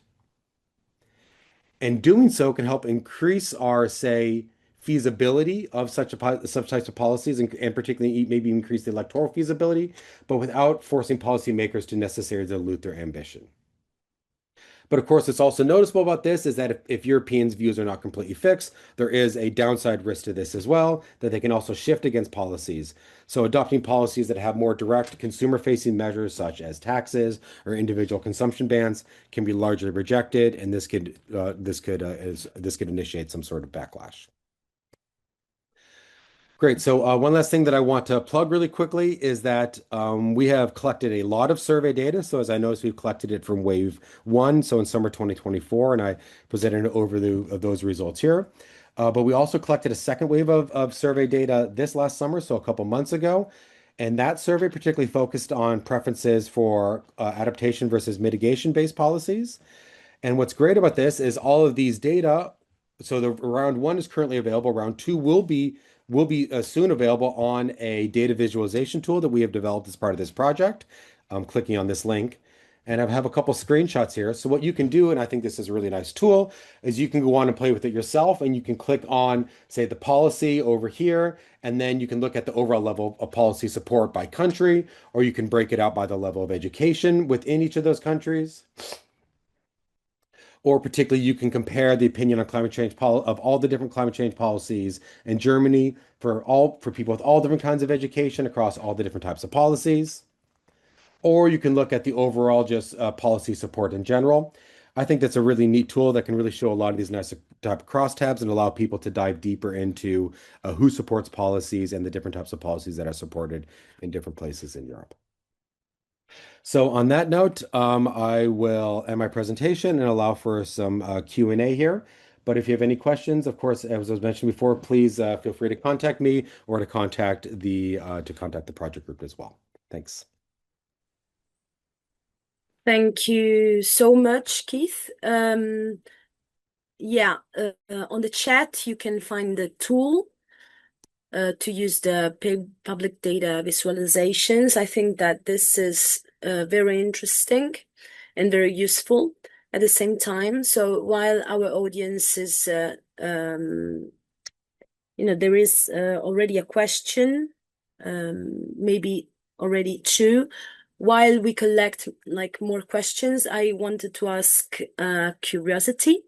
First of all, I wanted to say that I really like the questions on mentai.com because they were very engaging. And in general, I was thinking that research questions are usually born like this. You don't know what to expect and you wonder. And so I wanted to ask, when you developed the survey together with your colleagues, did you expect these results, and what did you expect the least, let's say? Yeah, that's a good point. I mean, we've conducted a number of different surveys before, but I've never done one as widespread across all of Europe. And I think that, there were some things that we would kind of expect on some macro level characteristics. Generally, Central and Eastern European countries are often less, people in Central and Eastern European countries are comparatively less likely to support climate change policies than, say, people in Scandinavian countries or, like in, say, the Netherlands, which we know from a bunch of surveys. So those are things that we found that were interesting. I will reiterate the thing that was more surprising to me is that a lot of my background is focusing on things like political polarization and aspects like that. And I had expected that those factors would play a comparatively larger role. Particularly, it seems like everything is polarized right now, and we would just have a scenario where everyone is either for or against it. And that's why I keep repeating this finding again, because it was also surprising to me that, in fact, the majority, not the majority, excuse me, a substantial minority of people in Europe do vary their views. They are not fixed. And that it's not just due, and the reason why they vary their views is not just due to, say, whether I support a right-wing populist party or whatnot. It's due to what I think the policy is going to do for me. And so people are, in many ways, still very rational actors. They still don't just, I mean, there are a certain set of people that'll just support a policy or reject a policy because it's salient to them. They just hate climate change policies, or they really think it's really important. But for, I would say, the normal person in the middle, which there still is a large group of people of, they really do weigh the costs and benefits of the policies.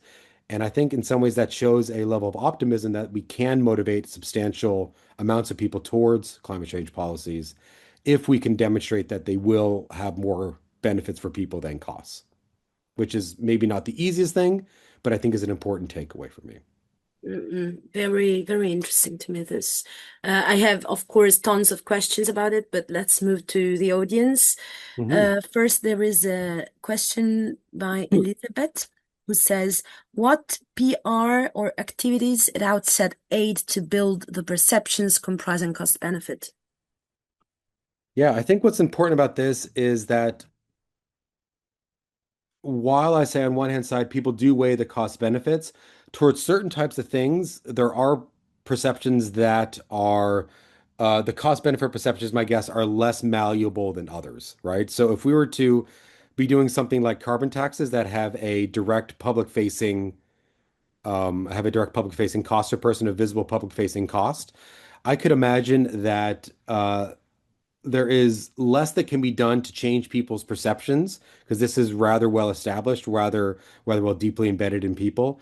So we would maybe need to think of different types of policies or to specifically frame that policy noting the redistributionary elements of these, particularly things like some of the work that I know Yann has looked at recently to try to do meta-analyses. Yann Minx, who was presenting for us earlier today, do meta-analyses showing that redistributionary elements where we say investment in green technologies or investing in green mitigation around our local cities and countries is a way to help overcome some of these barriers. But in general, this really comes down to how we design our policies. So noting people that in some ways may be packing the benefits up front and the cost later when possible, so people can see a benefit at first before a visible cost comes.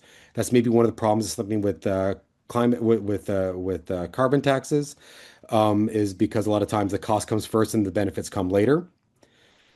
So developing policies where the benefits comes first and the cost maybe would be deferred is a way to help motivate support. Is that answering that question in a way? I think it was Elizabeth, right? Yeah, I think Elizabeth also said that redistribution elements is great also. Yeah. Thank you. So I think Yeah, that absolutely. I mean, these are important components that a lot of policy making is really focusing now. And as I said, I think the important thing about this is one thing a lot of the other recent studies have found is that where these redistributive elements fail is that somehow we are very good at showing the cost but not showing the benefits. Say, for example, here in Switzerland, we have a very interesting a case where there is a carbon tax. I always ask this in a lot of my courses that I teach, or I ask the Swiss people, the Swiss students, do you actually know that there is a carbon tax? And they say no. And I say, do you know that you get money for that? And they say no. And the way that it does is because it becomes as a single line item on the bottom of their health insurance bill that they get like 7 or 10 francs back a month for. So we've designed this in a way that is, say, efficient to implement because we can give everyone back through their health insurance, get money back through the health insurance, but is politically not the smartest way. So people see the tax, they know that there is a tax there, but they don't even know that they're getting anything back, and it's hidden just as a line item that you have to go all the way down to the bottom of your health insurance bill to even know that you're getting. So I think that we need to figure out ways to start flipping this where we make the benefits really, really clear to people. And there's been a bunch of surveys that have been trying, a bunch of experimental work that's been trying to do that. Fantastic. Yeah, this is very, I agree completely with you about what you just said. There are two other questions, so I will read them. Otherwise, we run out of time. Could it be that increase in political polarization make the ideology component more important and thus harder to increase acceptability? But there is a specification about that. To be more specific and address what Kit just said about rationality, I meant polarization not only on specific topic issues, but also the fact that people increasingly associated, e.g., an opinion on climate policy to a political party. Very smart question. Yeah, absolutely. And particularly, there are a lot of the more left-wing and right-wing populist parties that are identifying climate change as a salient pro or for or against their party platforms. It is a tricky problem. I think, again, I'm a bit of a comparativist, so I think the good news is it's not as bad here as it is in, say, United States, Canada, or places like the UK, where people are, and a lot of surveys have shown, are much more polarized. For example, in the United States, it's really hard to, I see it's a lot more difficult space to work on this right now because essentially people's views are more or less determined by whether they're a Republican or a Democrat. There is a lot of work in Europe that shows that polarization is not as strong comparatively in Europe as it is in North America. So that's good news. And also, there is some debate about whether it's increasing or not across the political spectrum. Some of the recent data that I was looking at just a couple days ago sees that it's more or less flat since COVID. and that where a lot of the polarization was actually being driven by people on the left becoming more excited about climate change action in around the Fridays for Future movement in the late 2010s. So while polarization is a problem, I do agree. It may not be the largest factor that we're dealing with here. And I think that's in some ways an optimistic finding because I would suggest that when something becomes polarized, it becomes really hard for it to become not polarized. So I'm not trying to say that it's not an issue at all, but I think that sometimes we in our public discourse build it up to be the number one factor that's not overcomable, or that is a number one barrier that we can never get across. But I think our findings suggest that actually there are a number of other things that drive people's preferences that are more important for them than just polarization, which is good. Thank you. Totally agree. Thank you, says Maddi, the author of the question. Then we switch to the last question, which is, thank you for your presentation, Keith. Super interesting findings. A finding I had myself is the stronger weight of citizens on personal gain loss by policy for policy acceptance. What is your take? How can we best leverage that finding, I think, to policymakers as they seemingly continue to operate on assumption of party lines, political orientation? I know, €1 million question. Oh, I know that's a tough one, right? I mean, and one thing that I have found, and this is something that I'm learning as a scientist as well, is that sometimes we take a lot of things for granted for scientists, and I think that policymakers take a lot of things for granted as well. And I think just basic conversations like this training can be, I think, very helpful for people. That's why we design these. That's why we're designing these type of tools and trying to write maybe, as we would say, more descriptive types of papers, not just ones that do crazy models or whatever that really only helps maybe scientists, but are actually speakable to policymakers. To Ilaria's laughing, but it's true though, right? To try to write findings that are maybe potentially useful for policymakers, because I think sometimes we as scientists err by writing papers that we want to read and not that are helpful for the public. And one thing I like about this CAPO project is we are trying to actively engage more in this. Now, how to actually get them to reshift along policy line, to reshift away from party lines, I think that is difficult because we're only one person speaking in a policymaker's ear. But I think that as long as we can start building this consensus of knowing, okay, not all is lost, it's not just all polarization, that a lot of times the angriest person in the room, the person with the tractor driving down the street and blocking the highway, may be the minority of the public.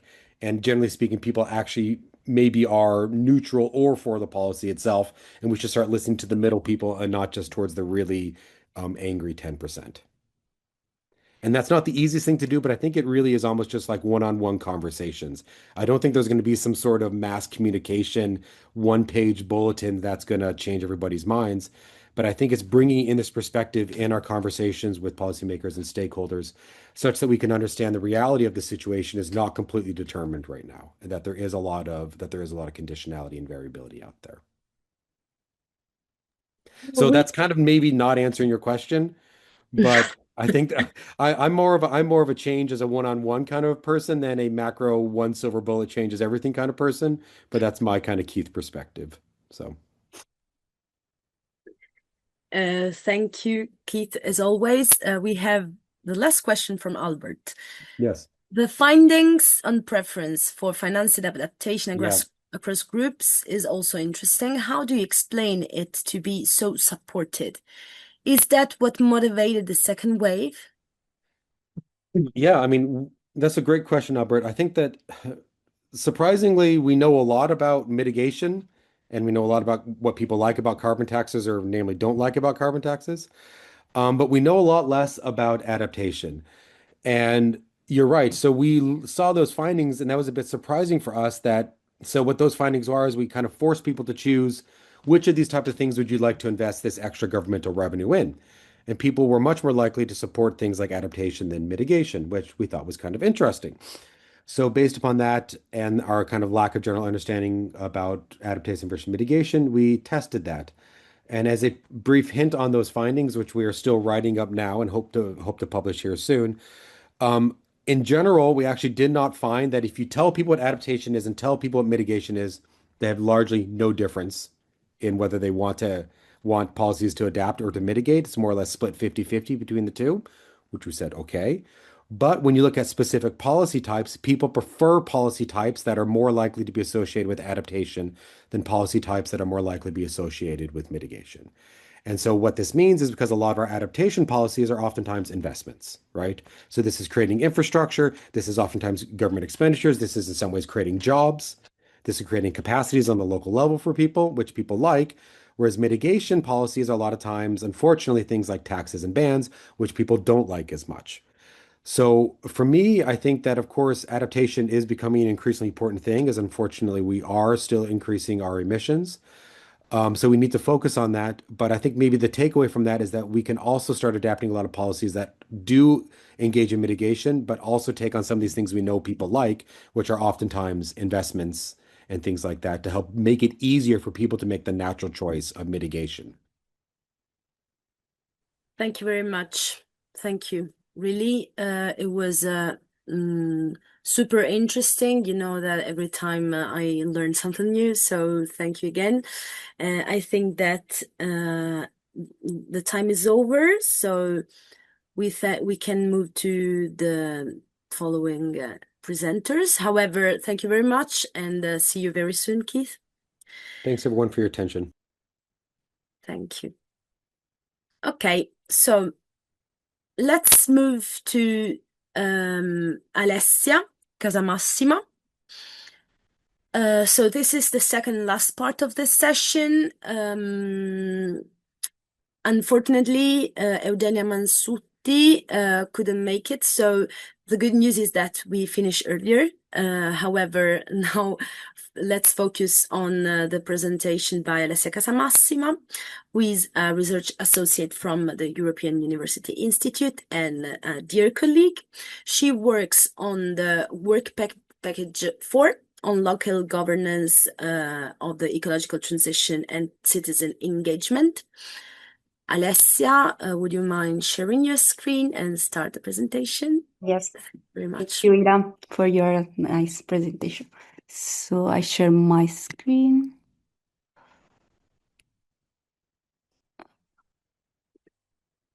Oops. Okay. So good afternoon, everyone. So I'm Alessia Casamassima, and in this session about local policymakers' perception, I'm gonna show you the main insight from one of our work in which we explore regional and European attitudes towards the EU Green Deal and Just Transition Initiative. So this slide explains how the concept of just transition connects with the EU Green Deal. On the left, we see the core idea of just transition. So basically, it focuses on ensuring that the shift to a green economy is fair. So this means protecting workers and communities affected by phase out fossil fuels, creating new opportunities and making sure no one is left behind. On the right, we have the goals of the EU Green Deal. The Green Deal sets the overall direction for Europe's climate strategies, thus achieving net zero emission, creating new jobs in clean energy sector, and reducing inequality while promoting social justice. At the bottom of the slide, we see their shared strategy. So just transition provides fairness in the process, while the Green Deal offers the framework and resources for systemic change. And together, they ensure that Europe's path towards sustainability is not only environmentally ambitious, but also socially inclusive and economically fair. So the objective of our work is basically to investigate strengths and weaknesses of the EU multi-level governance for the ecological transition. And in particular, we want to understand the barriers and the enablers of the implementation of the Green Deal in the case of Emilia-Romagna, understand the impacts of ecological transition on labor force in the most affected EU regions, and also the analysis of the related roles of and challenges for local authorities. And for reaching this goal, we use semi-structured interviews with members of the regional government and members of the regional legislative assemblies of Emilia-Romagna and Sardinia, and trade unions representatives. So why we choose to focus on Emilia-Romagna?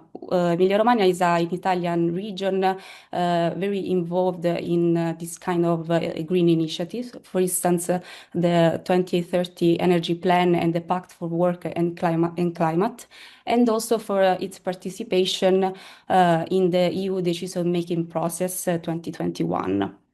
And of course, also from this graph, from these maps, we can see the distribution of circular innovation in the different provinces of Emilia-Romagna, and we can understand how much it's involved in this kind of innovation. So as I said before, so we implemented semi-structured interviews, and we were able to gather 23 interviews. And we focus on three main focus. The first one is the European Green Deal, in which we ask personal information about their role in the regions, opinion about the EU Green Deal and its impact on regions, their experience and perspective on the Emilia-Romagna case, and their perspective on the needs for a region to make a just transition. The second focus is the just transition mechanism, and we ask for opinions on the strengths and weaknesses of the just transition mechanism, the difficulties encountered in implementing the just transition plans, and their view on the creation of possible alternatives for reskilled workers in the regions, including new infrastructures. And of course, we also focus on workers, and we ask opinion about the measures to protect workers' rights in the transition, the inclusion of trade unions in the climate policy making, and also opinion about the monitoring process and the communication with the European Commission. So before showing our results, so I want to ask you your opinion about how successful do you think the European Green Deal has been so far in achieving its social and environmental goals. So maybe I have to ask Albert to share. Now you should his be slide. able to see the poll for those that joined us. Yeah, you can connect on menti.com, typing the number of the room and vote for this last poll of the training. I reattach the link so that's easier.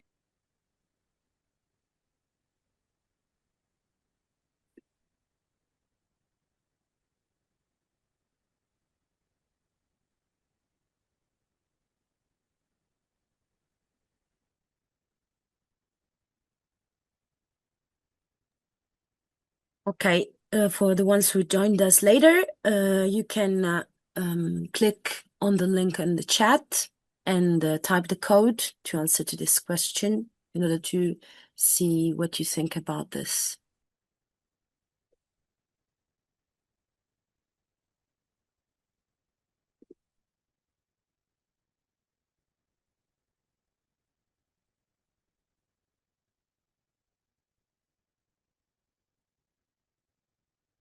Is it possible to share also the slide with the results?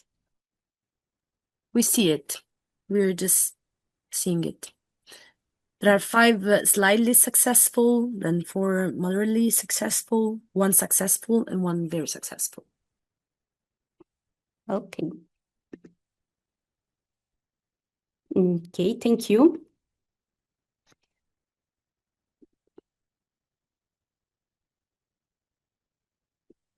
So, okay, now I can show you the main result that we obtained from our interviews.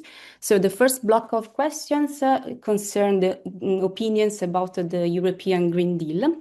So basically, we found that while the European Green Deal outlines ambitious targets, translating these policies into concrete action at regional and national levels remain significant challenges.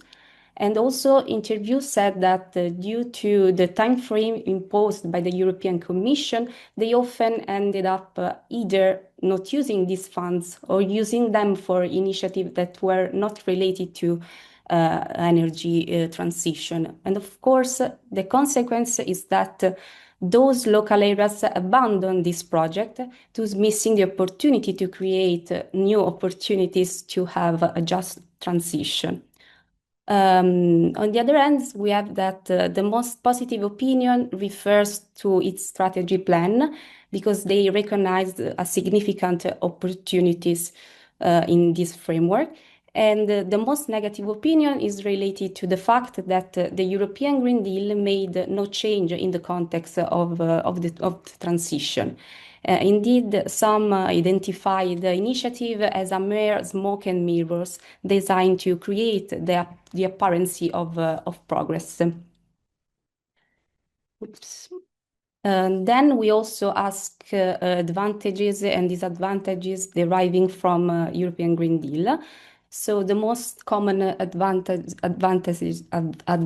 cited is the innovative aspect, particularly is focus on technological innovation, and also the fact that the European Green Deal helped to improve strategical orientation of regions.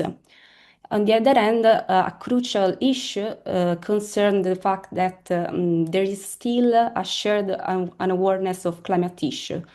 And moreover, according to the interviews, the European Green Deal implementation faces structural, infrastructural, and societal obstacles that must be addressed to ensure its success.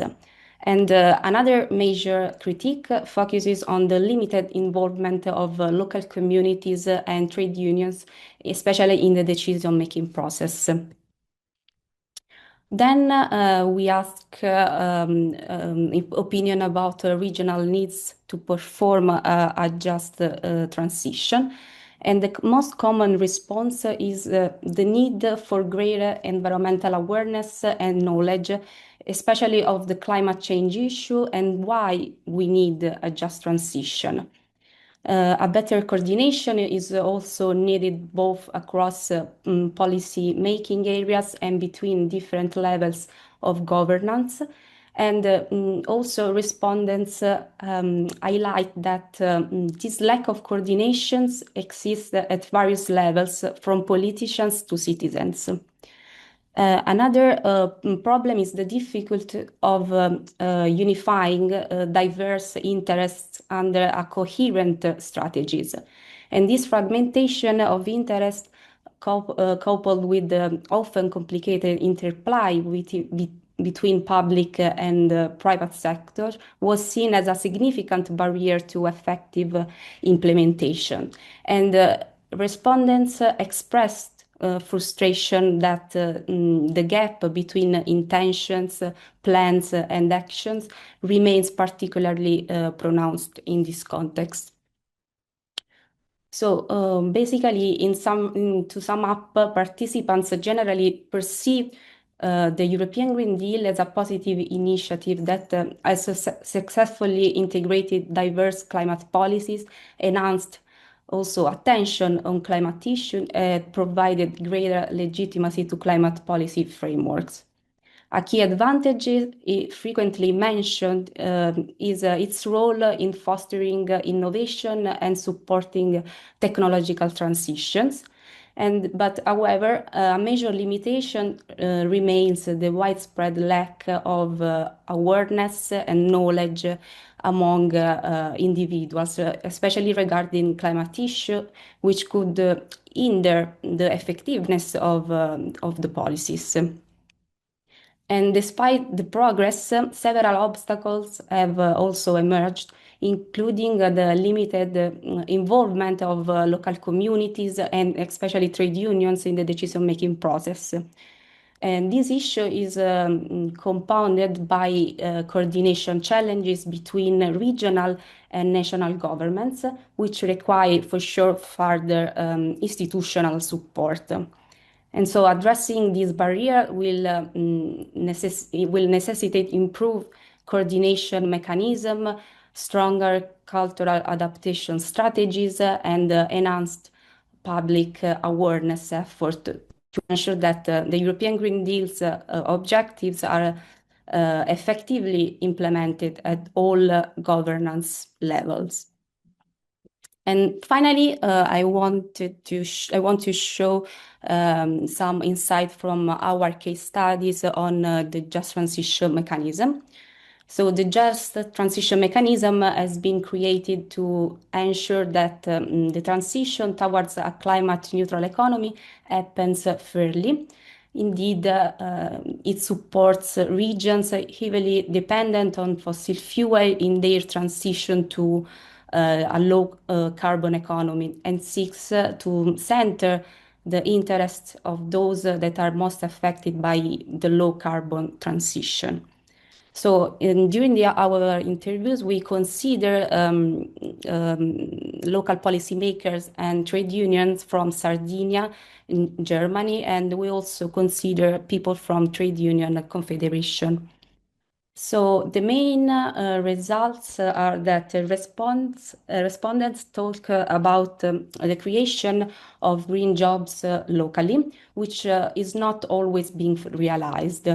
And for regions like Sardinia, the situation is particularly challenging because telling workers that they must be relocated to different regions for employment opportunities because there are no opportunity to be relocated in green industry in their region may undermine support for the green transition and of course leads to local resistance.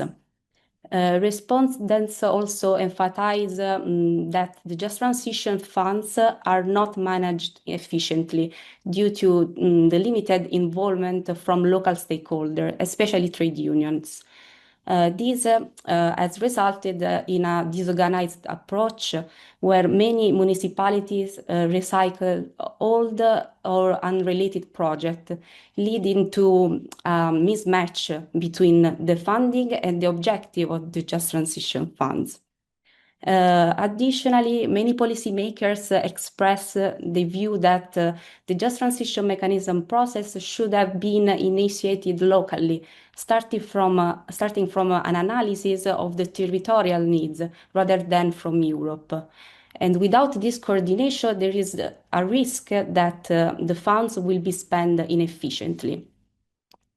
They also talk about the monitoring process, and this work often happens informally outside the official mechanism as a part of the union's broader mission to safeguard workers' rights.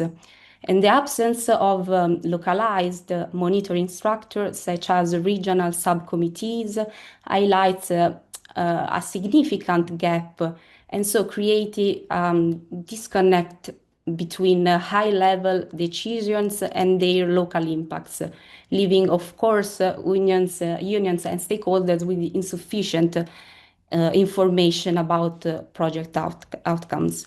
And finally, respondents stressed the need for clear outcomes and a more structured approach to ensure that the dialogues lead to tangible results. And that's it. Thank you. I stop sharing. Thank you very much, Alessia, for your interesting presentation. So first of all, let's answer to the question that you asked to the audience. So far, has the European Union succeeded to achieve the environmental targets or not, according to the policymakers that you interviewed?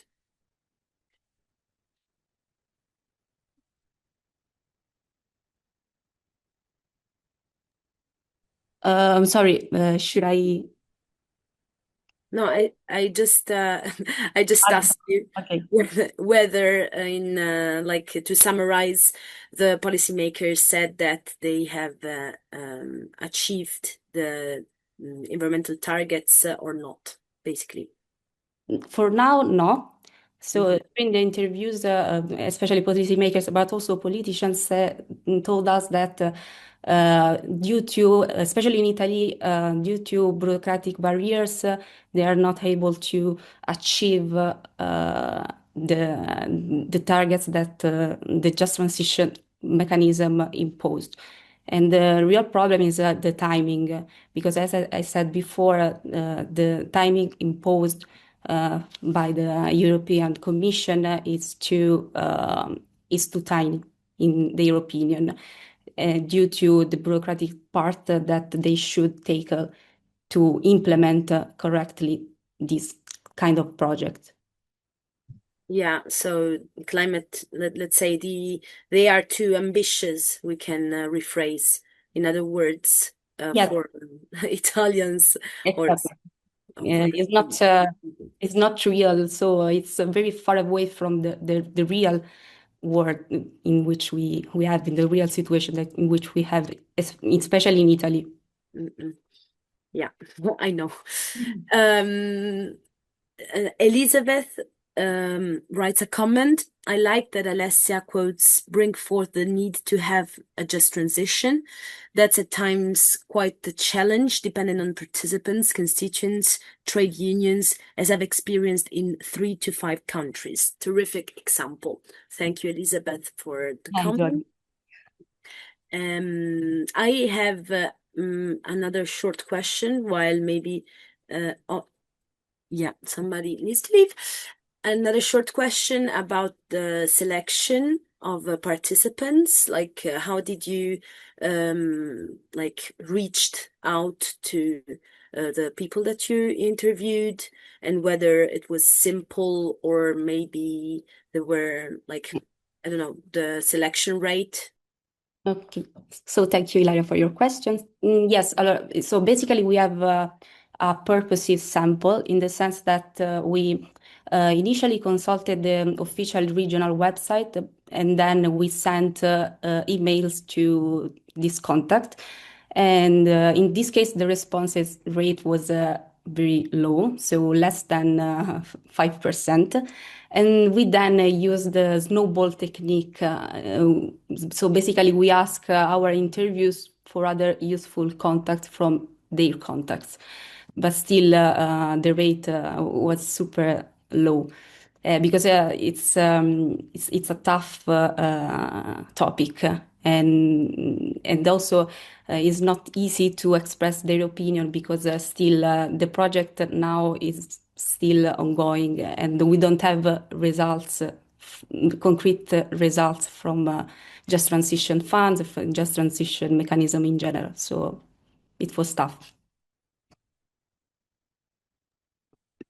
Thank you very much. We have another question by Ben. Thank you for your insights, Alessia. Something I came across in my work is that we still have a perceived disconnect of EU policies or action from local action, especially by local actors, primarily citizens. This presented, like, for example, that language like EGD or LGD or JTM comes in a different language, primarily in English, and citizens feel not addressed or lack capacity or literacy. But also due to the fact that benefits measures, subsidies trickle down through federal regional governments before reaching local actors. And this is a barrier to the feeling of EU supported. What were your experiences? How could we counteract? So if I need to say this in other words, if I understood it correctly, that maybe there is a disconnection between policies and local, so EU policies and local action, also due to you know, a difference in how it is the policy is called, but not only, also because let's say that there is a difficulty in reaching local actors about the Yes, benefits and this is measures. something, sorry, yes, no, this is something that we discussed during our interviews, especially many politicians highlight this problem. And the main problem is that in the case of the just transition mechanism, the problem is that the rules start from the Europe without considering without considering territorial aspect. And so many politicians and policymakers stressed this point that these policies should be less should be a top-down measure. Instead, starting from Europe, they should start from local needs and local experience. And then the Europe should allocate these funds for specific projects. To be honest, I don't know how we can overcome this problem right now, but for sure is a point that should be the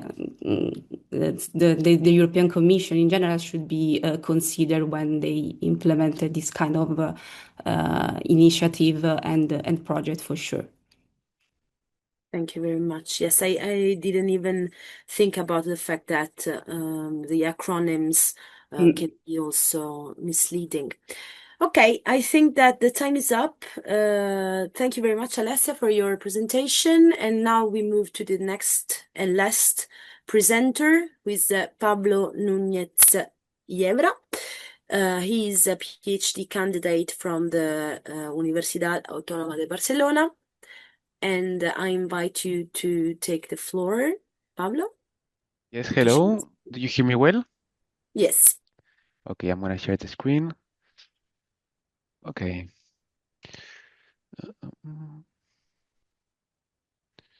Okay, and you see the slides, right? Yes. Yes. Okay, so yeah, I'm gonna present one project that we have been working on within the Capable project on local policymakers' perceptions. Well, the motivation has already been. I'm gonna try to hide this because it's a bit.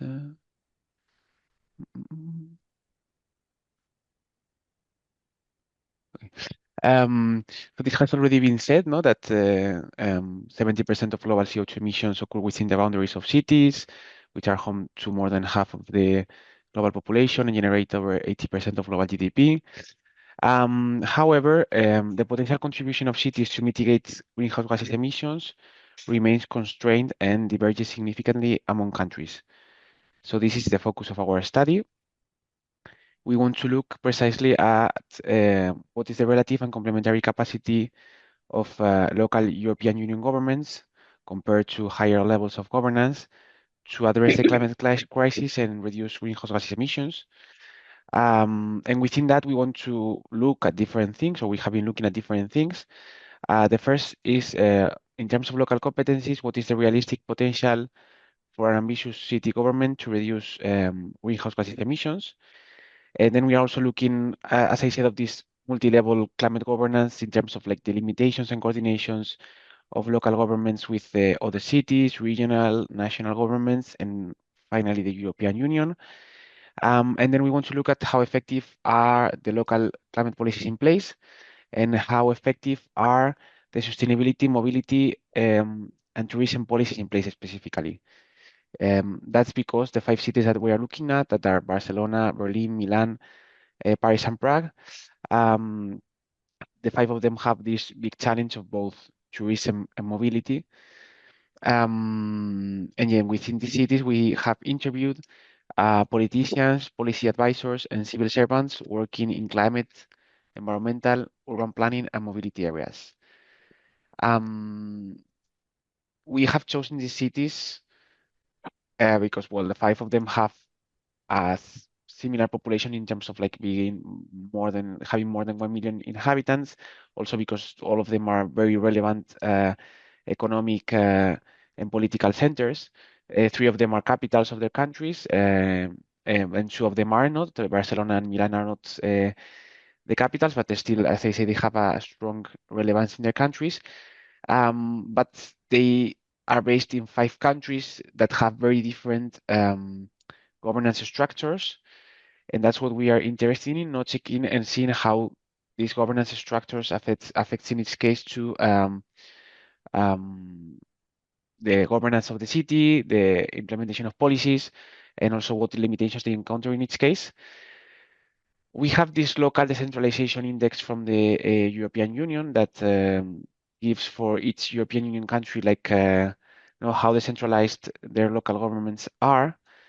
In the case of Barcelona, as you can see, there is many different governance levels, and also many different governance levels with distributed competencies, because in Spain we have, of course, and here in Catalonia, both the Spanish and Catalan government have a strong governance and competencies, which means that, of course, that restrains to some extent the powers of the city.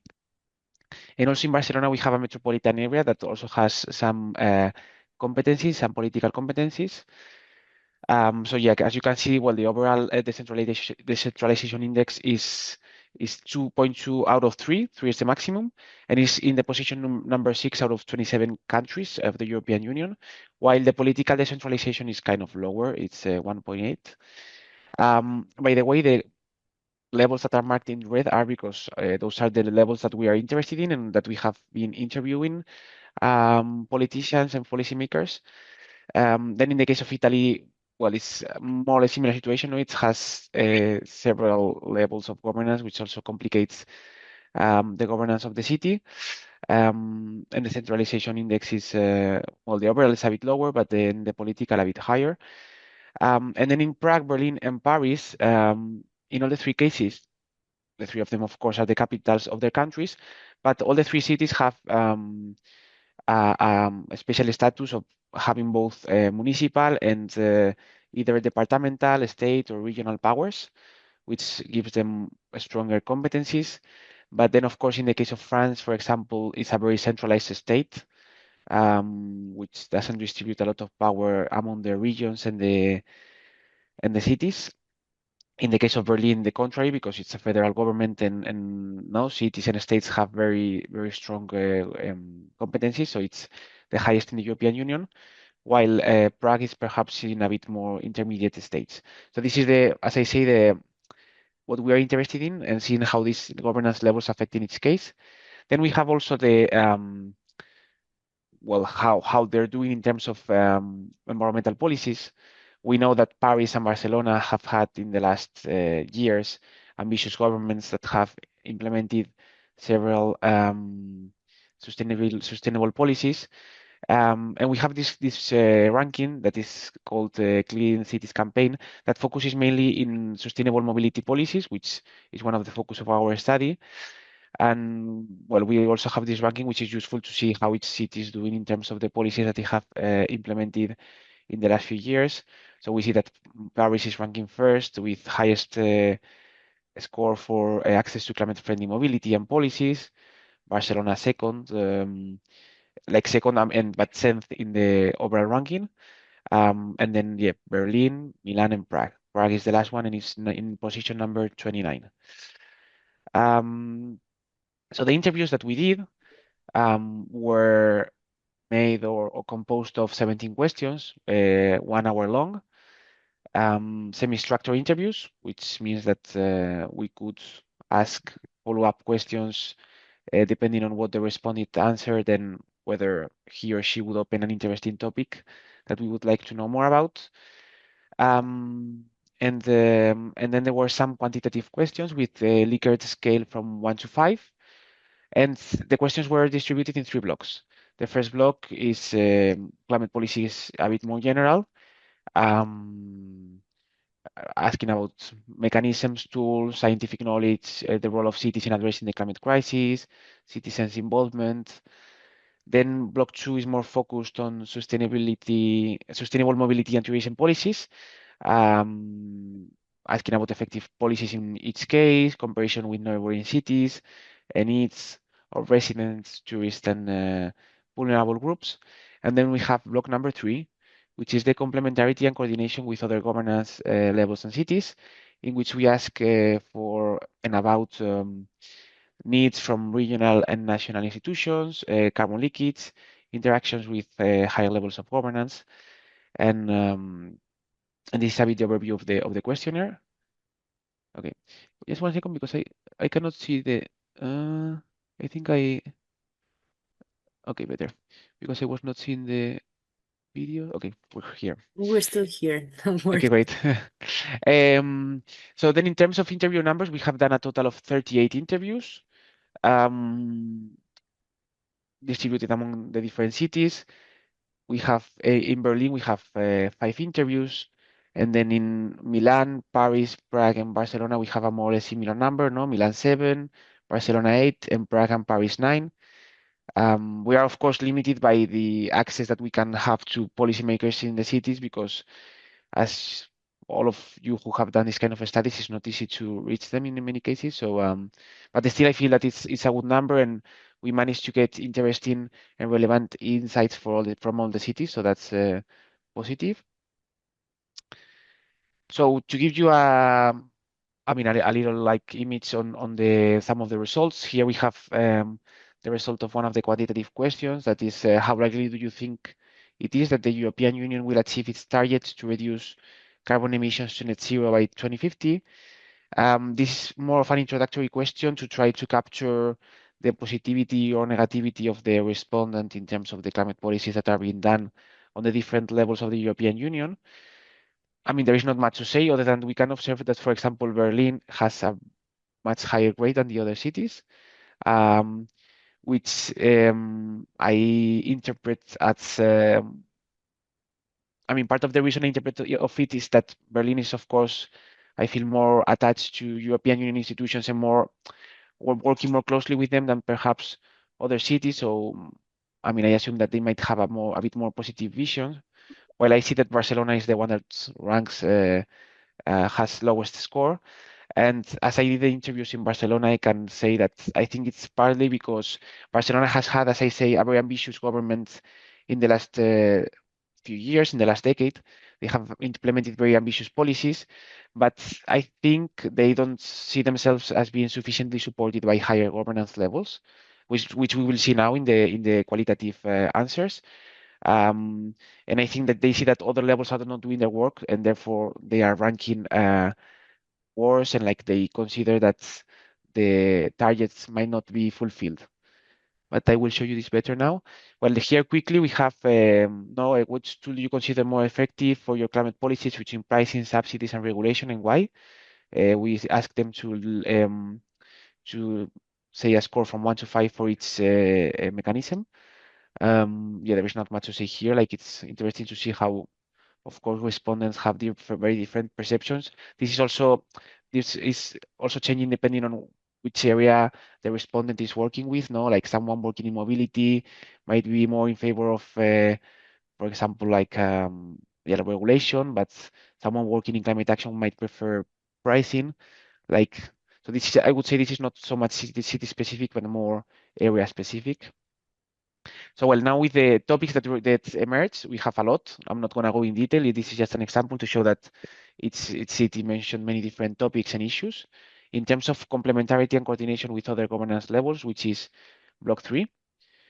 So in terms of the role of cities in multi-level climate governance, we got some interesting insights from the cities and different perceptions of what the role should be in each case. Barcelona and Paris, both of them, perceive cities as key drivers of climate action. In the case of Barcelona, especially mobility, urban planning, and adaptation, that is the areas that the local government in Barcelona is taking care of. While, for example, cities like Berlin see climate action as a shared responsibility, so not much putting the role in the center, but saying that everyone has to do their share. And we also see strong reliance on higher levels, federal and the European Union for funding and regulation, which, as I said, might explain also like the ranking that I was showing you before in the scores in terms of belief in European Union targets. Milan and some of the interviewees in Milan understand their role mainly as implementer of climate policies, while higher regional and national governments must set strategic frameworks and targets. And finally, Prague, we saw that the policymakers that we interviewed there see their role as highly constrained by strong national control over climate-related competencies, so not seeing themselves with a relevant role and with a relevant capacity to implement these policies. In terms of barriers, they were quite similar in all cities. Some of them like made specific mention specific needs or specific barriers, but you could see that they tend to repeat themselves in most places. So of course, lack of resources and stable funding is very common, and everyone raises that. And yeah, not only funding, but stable funding, because they mentioned that, of course, they apply to European Union projects, European Union funding, they have money for some years, but then that money finishes, and then the projects that they have already started, they cannot continue them because they don't have money anymore. So that's an important one that has been repeated all along. Then something that has also been repeated a lot is slow administrative procedures and excessive bureaucracy, mentioning how slow every process is in terms of trying to implement any kind of policy, any kind of project, any kind of initiative, and how long it takes to try to do anything effective. Then regarding the weak multi-level cooperation, as I was saying before, is more Barcelona, Milan, and Prague that mention these problems of cooperating with higher governance levels, while perhaps Berlin and Paris to some extent have a higher degree of satisfaction. And then lack of competencies. When I have some countries, some cities in between brackets, doesn't mean that only them mention it, but especially them, no? And in this case, Barcelona and Prague argued more that they were lacking competencies to do more ambitious policies. And then we have some, like regulatory and legal constraints that limit legal action. Most of the cities mentioned this as well. And then like the complexity of multi-level governance and overlapping responsibilities and the fact that no one wants to take care of climate action because it can be done from different levels. This is something that was mentioned in Paris. And then problems related to implementation, this gap between targets and implementation. Higher levels create ambitious targets, but then they don't give the necessary tools and resources to lower governance levels to implement them. And finally, regarding the needs, this is of course very related to the barriers. As I mentioned before, everyone talks about funding and need for more funding, expanded competencies, more supportive regulatory frameworks, better coordination, faster procedures in terms of administration and implementation. And as you see, they repeat themselves along the different cities. Some of them are more city-specific, but I would say that the needs are quite similar.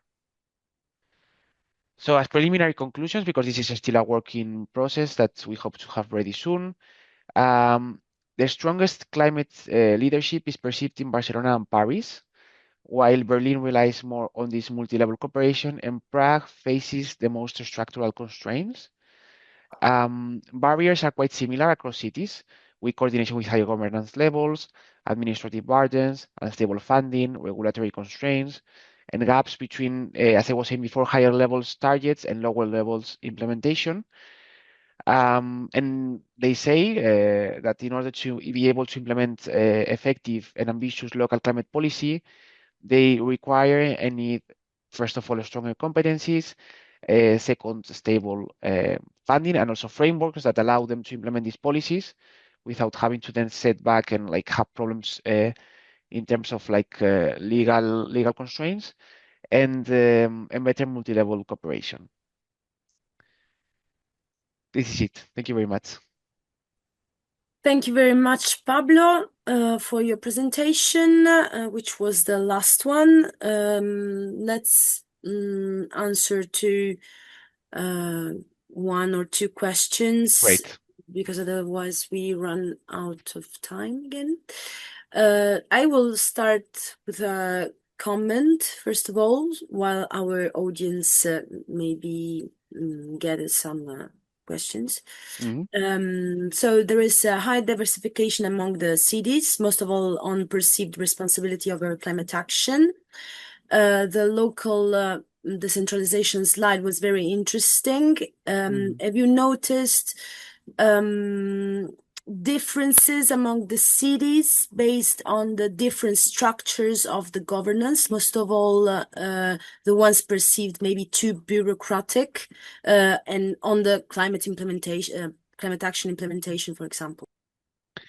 Yes, yes. As I was mentioning before, which came to me quite as a surprise. For example, I saw that Prague is very constrained in terms of being able to implement policies, in terms of competencies mostly, and found these difficulties in like trying to implement anything that is a bit ambitious, like for example, things that Barcelona and Paris have been doing in the last years. Um, while then in other cases, like for example, Barcelona, I feel that Barcelona is a country that, as I was saying, maybe the local government doesn't have such strong competencies, um, but they have had a very ambitious government in place. And even though they have faced these administrative burdens and this lack of competencies, they have tried to do the best out of it and have tried to go for ambitious policies, even if in some cases they have to face legal constraints and like legal court rules setting back some of the policies, saying you didn't have competencies to implement this, so now you have to set back. So it's interesting because maybe countries that have less competencies have still managed to implement more policies, and maybe others like Berlin, that in theory has more ambitious competencies, isn't doing as much because I think, as I was saying before, that they rely more on other governance levels to take care of this. Okay, thank you very much. Is there any other question for Pablo?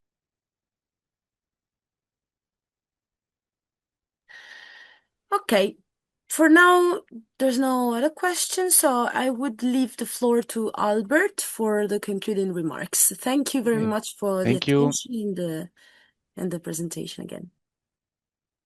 Thank you very much, Ilaria. Thank you again to all the speakers. That was really interesting and fascinating. We presented, results, some part that we already had, some of the results we just presented them today. So it was also interesting to listen it as a co-organizer. I will briefly share my screen. I think at the end of each presentation, you already had an invitation, an overview of documents and reading. They were also previously shared online in the document that our colleagues from the conference sent. But overall, if you were interested by our work, I would strongly invite you to go online to the Capable Climate.eu website, where you'll find tons of resources, including articles, scientific articles, policy briefs, and online tools that we developed. For those research that were presented today, the overview is here on the meta-analysis, and the first part presented by Yann, Minx, Kai, and Marie regarding the conditional middle and the work that we've done in the survey. The paper that Kit presented was also presented and shared earlier, but we also have a lot of policy briefs. For now, you can find 3 of them online. One on carbon pricing, another one that summarizes partially the work that Alessia was presenting on the barrier to participation and uneven impact of the Green Deal policies. And we have a third one that helps you to navigate and understand the information of the online tool on public participation. Ilaria and Alessia are actually also the host of our podcast, Capable, that you can navigate through the FSR Energy SoundCloud playlist. And actually, we are also working on a small document that will help you navigate through all the different aspects that we covered in papers, deliverable. And as of next week, we will be able to share and put online also a user user manual, we called it, an overview of the different findings that we found. So if you're interested, of course, go on the website. And if you're available and want to learn more about the different aspects, on Monday already, we're organizing another event, the final conference of the project Capable. And on the Florence School of Regulation website, you should find a link of this conference on evidence-based climate policy, where you can still register online. So on this, thank you very much to everyone that was attending and staying with us until the end. It was really a pleasure to host and be with you. Thank you also to the conference center that helped us to organize the logistic and keep in touch with you. And we hope to see you soon at another event. Thank you. Bye-bye. Thank you Thank you, very much. Ilaria. Bye-bye.